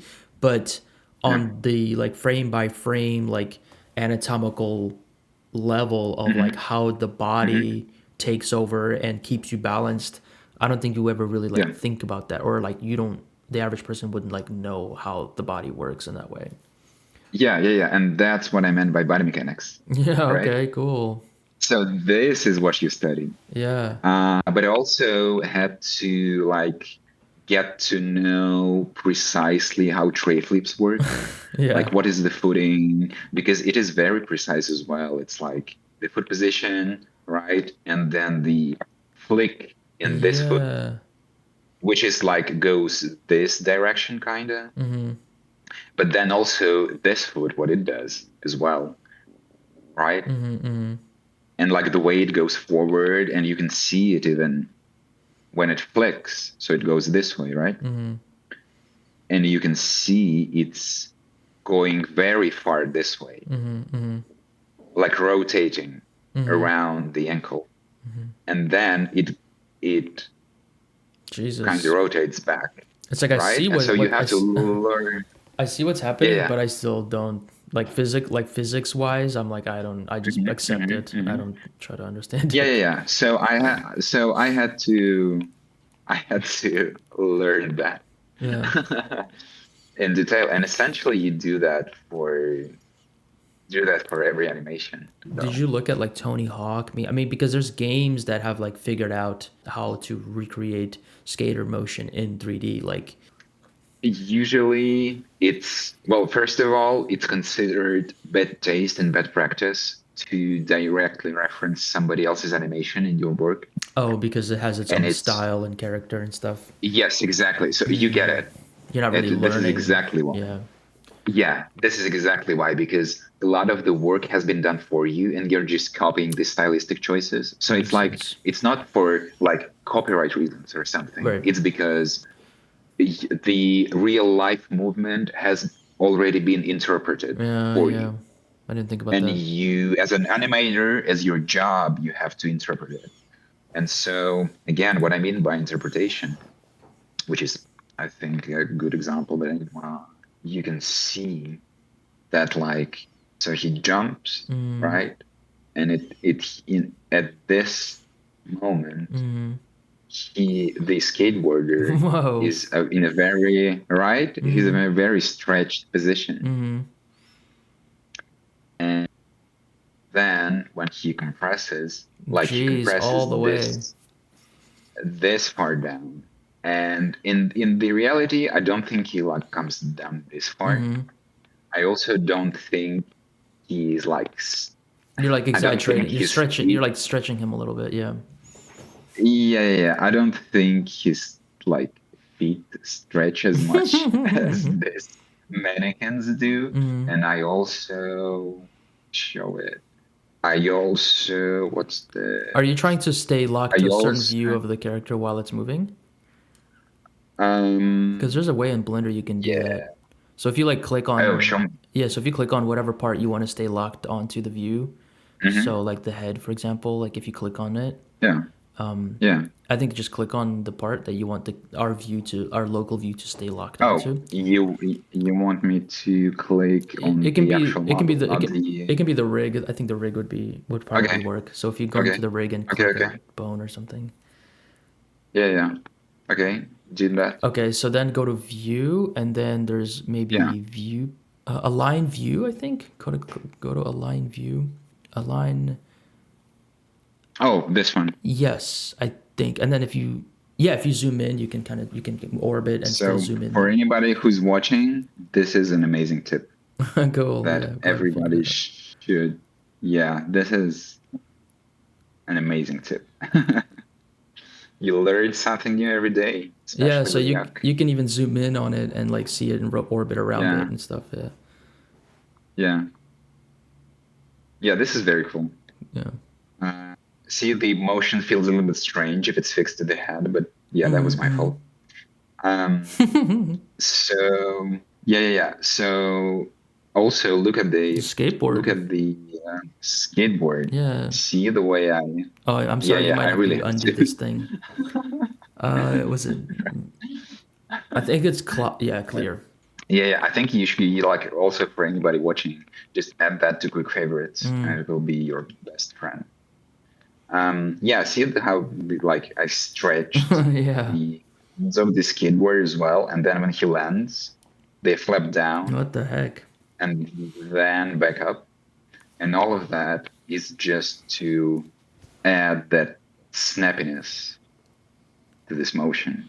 Yeah, like you can barely notice it. It's You not can even. Yeah, almost it's feel it. hardly noticeable in that final shot. Yeah. But without it, it would be like less appealing.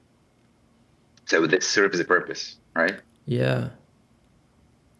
I think one of the hardest things to sometimes capture, especially when the character is moving through space and they throw up an Hmm object, like as soon as that object hmm leaves their influence, it has its own like physics and movement. I'm wondering like how you sold the look of the skateboard because So one thing I yeah, did, like he kicks it, he influences its movement to flip it, but he always stays on top of the board.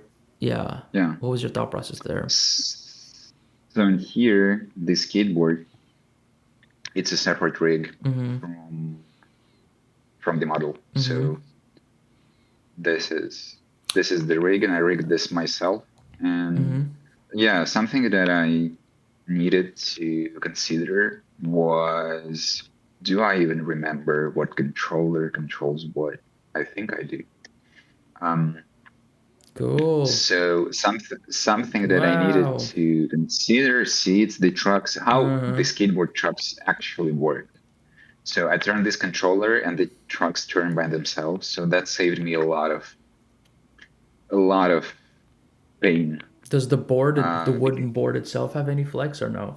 Like twist and no, I'm flex? not that advanced. No, no, Yeah. no. Next time. But yeah. But it would also be an amazing addition to this rig. Yeah. Yeah, like the To skateboard has its the own rig and the character has its own rig, but yeah, is the yeah. skateboard root like parented to the character and how do you or No, it's like two no, separate it's not. animations. It's two separate animations, and the way I did Oh. it is I just took the root of the character and the feet of the character, Mm, and I essentially put him in a position on a skateboard where I felt it would be appropriate for the trick. yeah. And then what I did was just open up the graph editor Uh-huh. and just select both of those Okay. and then just key them together. Mm, mm. And this is like essentially how I did it. And like you can see, so yeah, conveniently all of the forward propelling Mm-hmm. keys are here Mm. in the graph editor. And you can see a lot of them align, Yeah, yeah. even if I normalize it. Yeah. So that's because they are keyed together, Mm, essentially. mm, mm. So that's how I kept them on top of the board. S- Um, So you did the first kind of like forward motion and then you just kind of drew an arc and then landed and then you went in and started doing the details. yeah, Okay. yeah, pretty much. Something in animation that I think like all of the animators have heard of it and know it, and not a lot of people who don't do animation think about it. But animators often say that everything is a bouncing ball, which is kind of a cliche. Bouncing ball. A bouncing ball, Mm, because the bouncing ball is the first exercise animation that you do, right. whether it's 2D or 3D. Mm, Um, and the bouncing ball, it's like the simplest way to understand the dynamics of a moving object, and mm, they squash and stretch and like apply all of the like 12 principles of animation. mm, This one, it's what they're called. Maybe you cannot apply all of them to the bouncing ball. If you try, you can, but you can apply most of them mm, and like learn through animating a ball bouncing. And you can give the ball character. You can have it. You can like have it. You can give the impression of a heavy ball. You can give the impression of a squishy ball. You can have the Yeah. impression of a floaty ball filled with helium. Mm-hmm, mm-hmm. And every part of this character, uh, and this character as a whole, is a bouncing ball as I see well. it. I see what you're saying. And now that I mentioned, like now that you think about it, Yeah. yeah, His it body is. It is is totally, bouncing, it bounces at the end. Yeah. right? And it's squashes before the jump Yeah. to gain energy, and then it stretches up, and then it also compresses at the top because it like has expanded its energy. And after there should be contrast in motion, Yeah. and after this stretch there's always the squash, and then it stretches again before landing where it squashes. Yeah. So yeah. Now that like you've explained it and you're showing everything, I'm starting to Yeah. think like I want to see you animate other skate tricks because there's other skate tricks that I don't know, dude. Yeah. I mean, I'm not trying to give you a bunch of I'm not trying to say you should be doing like a bunch of skate tricks because that's like obviously a Mm. lot of work, but I think like it would be so interesting to see your thought process, approach, and Mhm. execution on various types of skate tricks. Like a grind sometimes looks physically, it's more, it almost like speeds up. There's air drag, but as soon as they hit the rail, it almost speeds up, and then they have to like counterbalance the speed up, Yeah. or dropping Yeah. into a half pipe. There's like, Yeah. motion and counter motion. Yeah, I feel like skateboarding is also a very popular choice for body mechanics shots Oh, I because believe it's it. just Yeah. it's so many things happening all at once. Uh, So are you gonna do yeah, more, you think? Like, are you gonna do more skate rigs? Like, what is your post-mortem on this project? How do you feel about it? Was it like too brutal and you're not gonna do it again? yeah. I have to say that this one was a very fun project to make. Cool. And yeah, I enjoyed it so much. And this one, like, I think this is the project where I got dopamine hits from like completing every single step. So Yeah. like from blockout, which I wasn't able to show you, Yeah, yeah. because I couldn't find the That's file, fine. to fixing, to feedback, to everything, to finishing it. It was a very enjoyable process. And you can expect more skateboarding tricks from me in the I would love future. to see this. I think like a whole series of Um, like skateboard tricks like this. yeah, um, when I have the time, Yeah, which man. is, which is a scarce resource these For days. sure. Have you ever Yeah, played um, have you ever played skateboarding games before? I grew up playing Tony Hawk Underground 2, and then I think I completed every Tony Hawk game I could get my hands on. Did you play Project And 8? just yes, I actually just recently I received a PS Vita, Okay, cool. which which was an amazing way to relive my childhood in a way It's so because weird. I just Coincidentally, you're like the second person in these very. I've only done like yeah. 5 or something episodes. You're the second person already to mention a PS Vita. Yeah, PS Vita was way Something's ahead of happening its with time, yeah. man. It's Something's like happening there. it's like a Nintendo Switch, but like Smaller. Yeah. but actually handheld. Yeah. True. True. And True. I just last year I replayed through all of Underground 2 and Project 8, and I had an amazing time.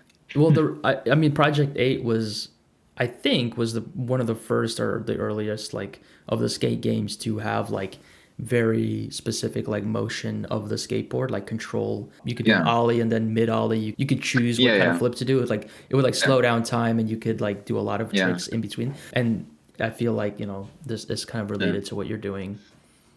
I feel like hardcore Tony Hawk fans would say that Yeah, it's Project 8 is super. the last good game, last passable game in the Tony Hawk franchise. And like that they Um, leaned heavily into like game fun and game mechanics versus like realism.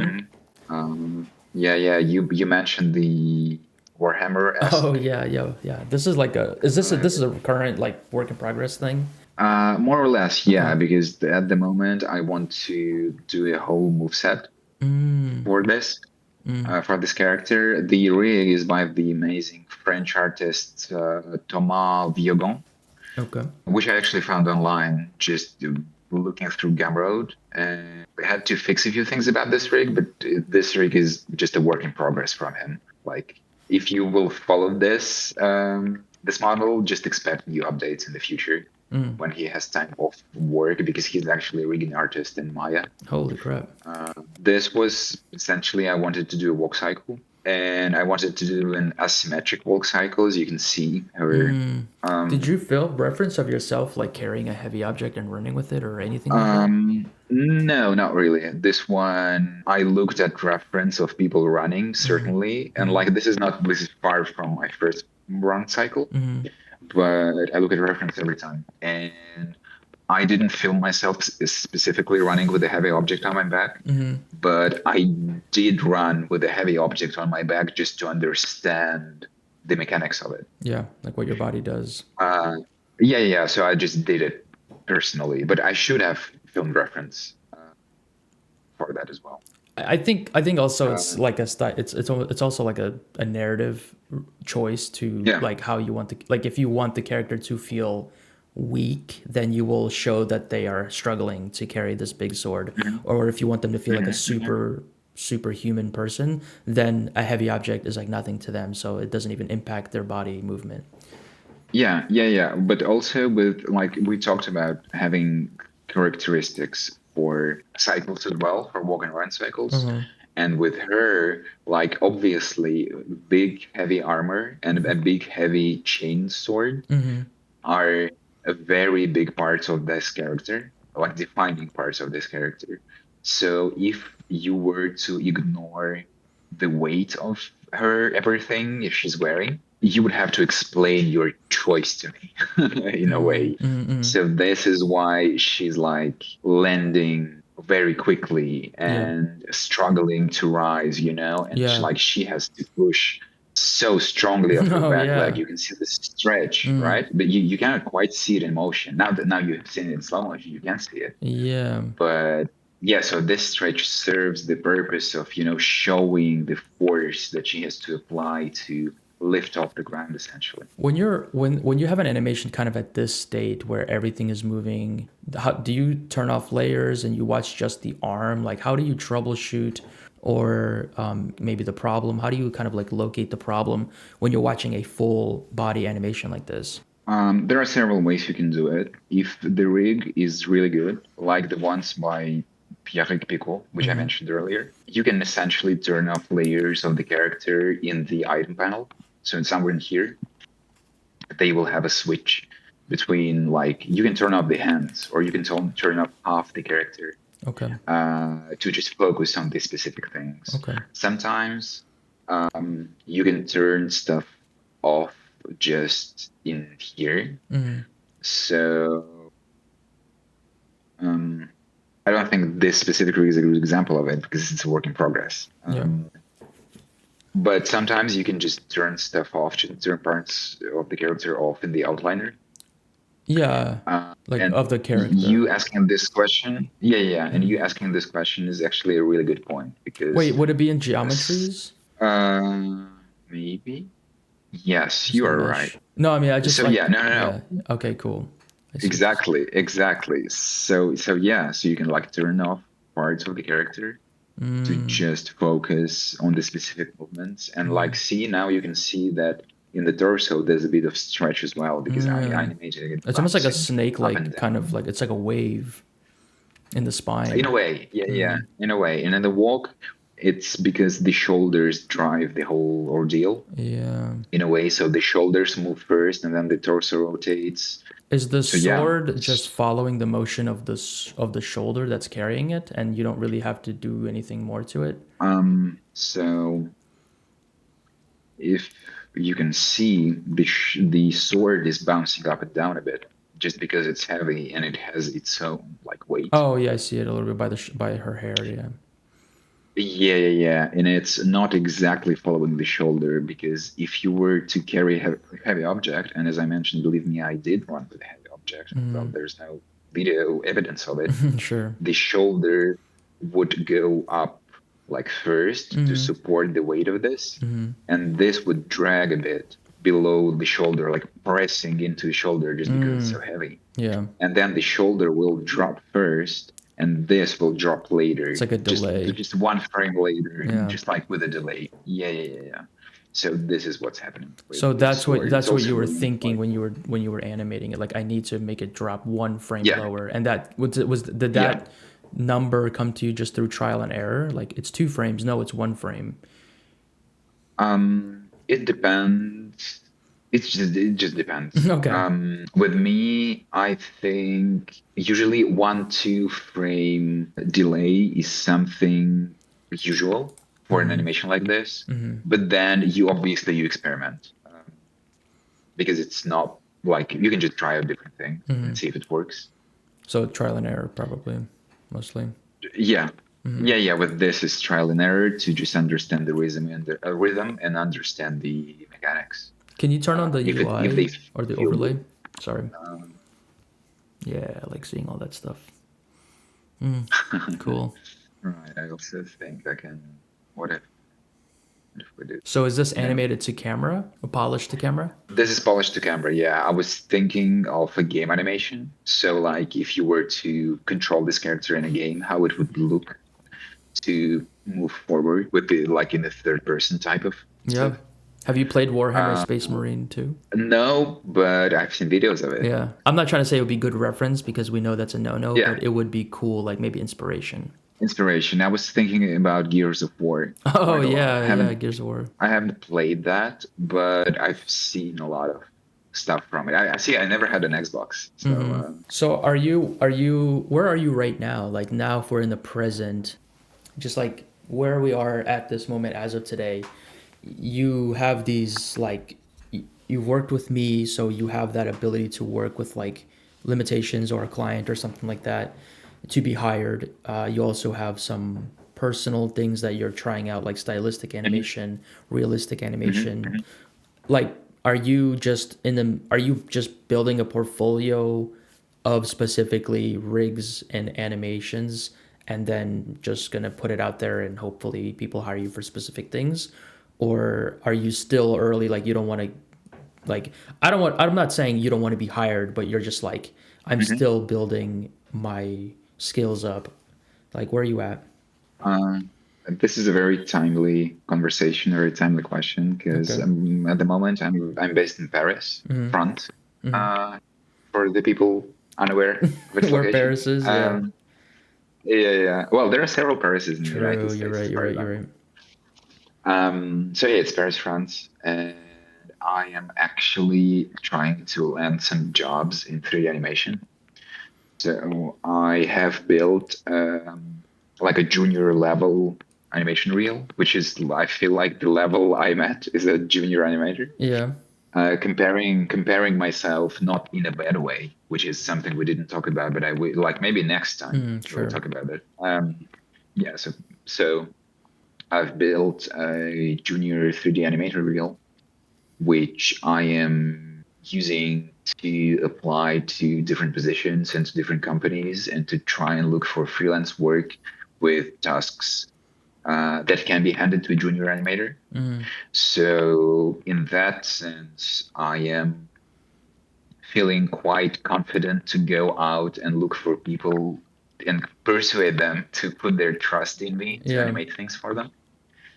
Um, and this is where I'm at. And I am trying to advance my understanding of animation as best as I can, just practicing daily, um, drawing over videos, filming my own reference for stuff that I want to animate, drawing out new ideas.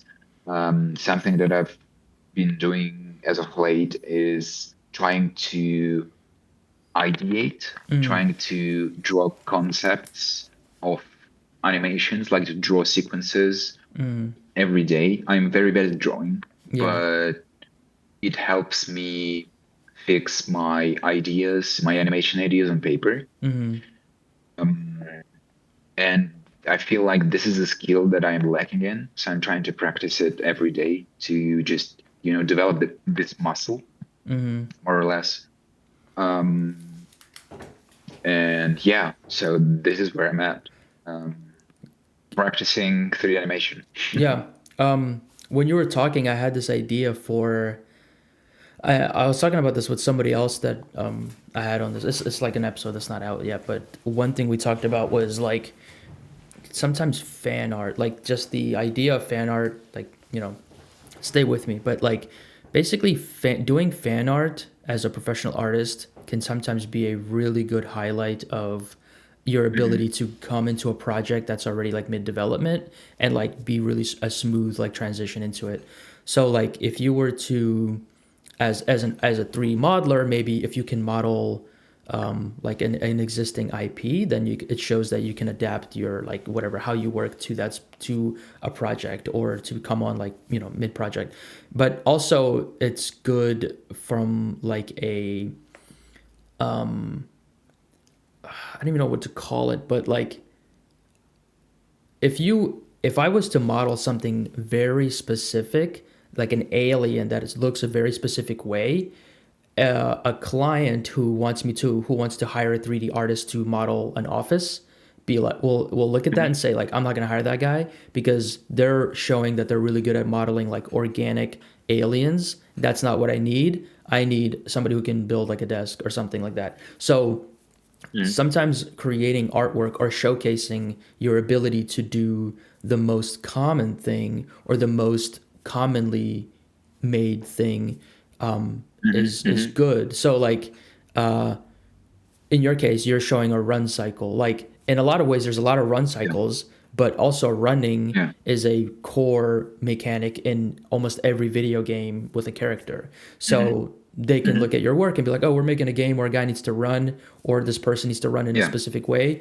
We can definitely hire this guy because, and then he can like, Mhm. adjust it as needed versus you show somebody doing like a dark side grind or something and it's like, oh, Mhm. that's very specific, but I, as the client, don't understand if that's all they can do or if they can do like Mhm. a regular skateboard, like a guy just skating around. Yeah.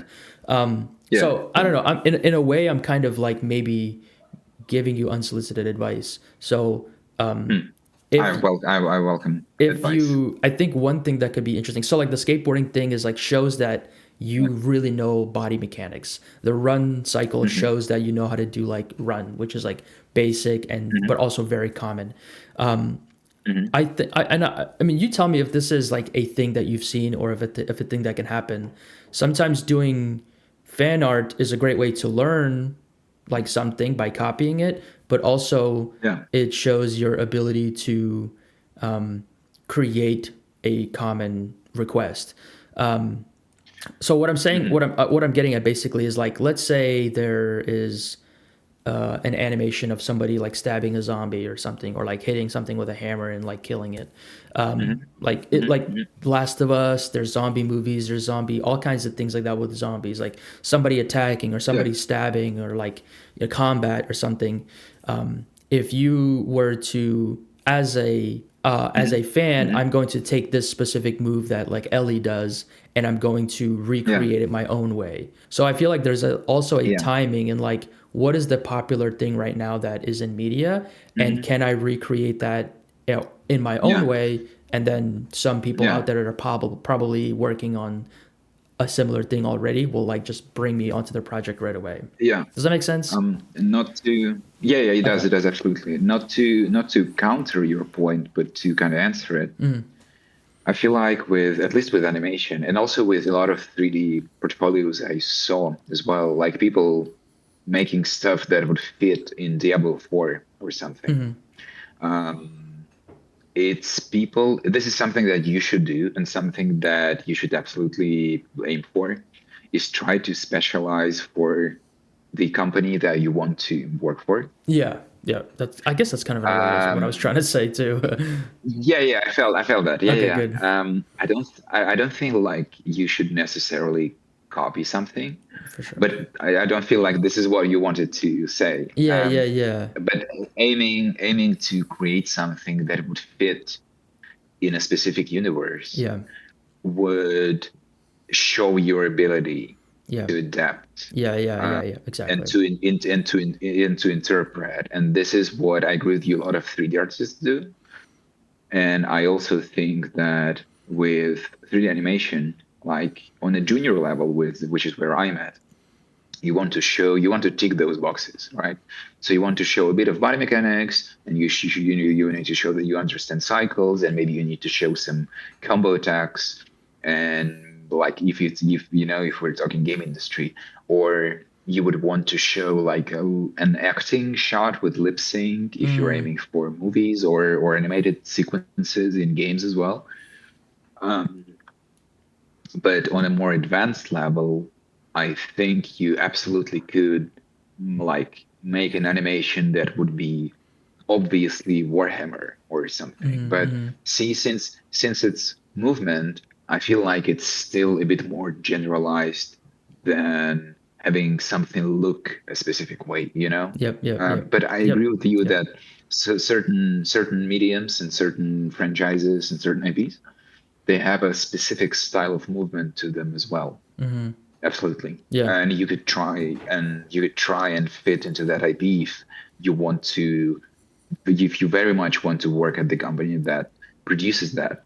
And that I think that I'm very shoehorned into my current game animation vision of things, but Mm-hmm. actually people have been trying to incorporate and successfully incorporating like an animation style in acting which is closely associated with Disney movies Oh yeah, or it's very expressive. Pixar's animated movies specifically. Mm-hmm. And that style of models and that style of animations is very specific. And I think Mm-hmm. that if you would want to work at Pixar, you would 100% make a Pixar-esque Mm-hmm. acting shot Mm-hmm. in your demo reel with models that look like Pixar models and with acting that looks like Pixar acting. Because Mm-hmm. see, when I say Pixar animations, you have Yep. an image in your mind. Mm-hmm. So yeah, you could absolutely you're 100% right. You could Mm-hmm. absolutely try and fit into a specific style to try and get hired at a specific studio. Yeah. Voila. Do you have a like if you could get what you want right now in terms of like an animation Huh. job, like what would that be? What Yeah. would that look like? I think that would be so dream job at the moment. But like It's realistic, like I don't in this world, like yeah. realistic. But dream job, Yes. yes. Yeah, yeah, yeah. Yes, I think an indie type of platformer thing. Do you know there was a game, Penny's Big Breakaway, which a Mm, team of former I think Sega employees who worked on Sonic made, mm, and it's this platformer of I think you could call it a double A game, okay. and this it's like this platformer of a character using yo-yo to move in a very dynamic way through a level akin to Sonic, but also akin to like Mario 64 type of deal. It felt like that to me. Yeah.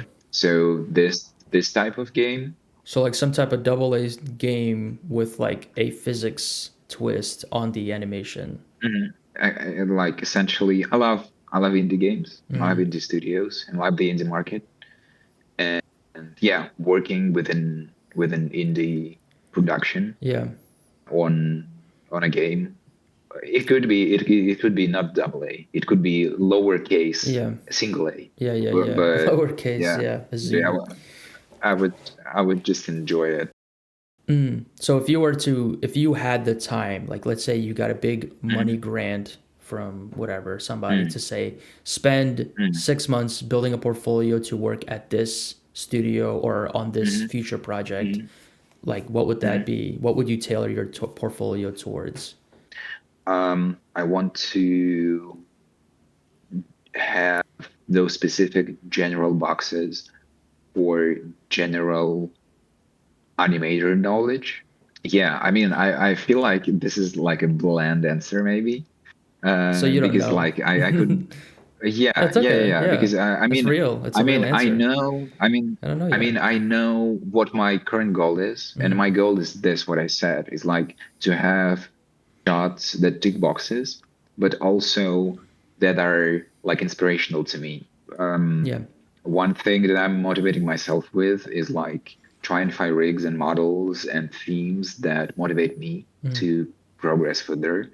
So like the skateboarding animation, I'm a fan of skateboarding, Mm. or that run cycle. I am a fan of that model and that rig. It's just a really cool character Yeah. that I haven't seen before. Um, and I have this attack animation in my reel, which I think we'll link Sure. Yeah, I can post your below. whatever you want. Yeah. Uh, yeah, just to show people. Yep. And I have like an auto attack animation in there that could fit in a, I don't know, in a MOBA Oh type of yeah, yeah, yeah. stuff. With this little knight, and I just enjoyed that model of this knight so much. Hmm.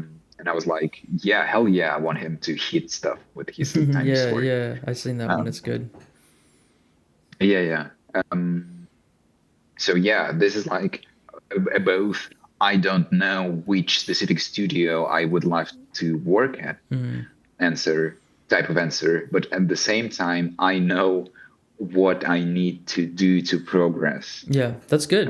type of answer. Yeah, yeah. That's Yeah. always that's good. I mean, I've spoken like a junior animator. I think somebody. Yeah. Gee, man, this is you're melting my heart. Dude, I think your work is honestly good. I think I think you I think you'll be all right. I'm sure you'll get hired for something. I mean, getting hired is always weird because you never know Mm, who is hiring you or what project you're going to get or if it's going to be fun or if mm, it's going to progress your skills or if it's going to do the opposite yeah. somehow. But I mean, where you're at, like what you're doing, and luckily, like you have your main job and career still, so it's like you're able to improve at your own pace and you kind of have a bit of like Mm, flexibility with like building your portfolio and like taking your time. There's not like a desperation there. So, and you're not, hopefully you're not stressed about it. You seem to be doing well. So, I mean, dude, like your stuff, I mean, I worked with you and your work was good and there was no like issues. Your personality's good. That's probably one of the big important things. Like when you're collaborating with a team, mm, is like you want somebody who is like not a psycho, somebody who is like humble but also like knows their strengths. mm. Just Um, working on a team is can yeah, be it can have its ups and downs, yeah. but I think you'll be fine. You seem good. Thank you. Something that I like, I think that the closing point for any of the promising young or not young, which is more important in our case, artists out there, and someone looking to get hired is an advice that I actually heard from a person I know in the VFX industry, and they are like a Houdini artist. Mm. And they said to me that I was sharing with them that I'm going through this animation journey and I am like not as young anymore. I'm still Right. young, but it's like I'm closer to 30, and it's weird after having a career for so many years to try and switch it up and Yeah. have a new career at that age. Mm. And like it's normal for a lot of people out there, but it still feels strange. It's scary a little bit. And something, yeah, it is. And something they told me was that older people have the advantage of knowing how to work compared to young people. Mm. And I was like, yeah, I didn't even think about Oh, that. true. Like just That how to work. Yeah. that just having the experience of working for X years, um, it just puts you, or just even being of a certain age, and depending on the money you earn in some way, be it freelance or staff work or something, you just have a different perspective on things, Mm. and you have the advantage of age in this sense. And Mm. so some like I didn't think of age being an advantage other Yeah. than experience, but in this case it is sometimes an Oh advantage. my God, you're so right about that. Wow, that's cool. I'm glad you said that because Yeah. that feels so empowering instead of the opposite, which is like, oh, it's too late. Like everyone is so much Yeah. better than me. It's like, no, Yeah. you Yeah. know how to be efficient in a lot of ways, and Yes. how to achieve your And goal.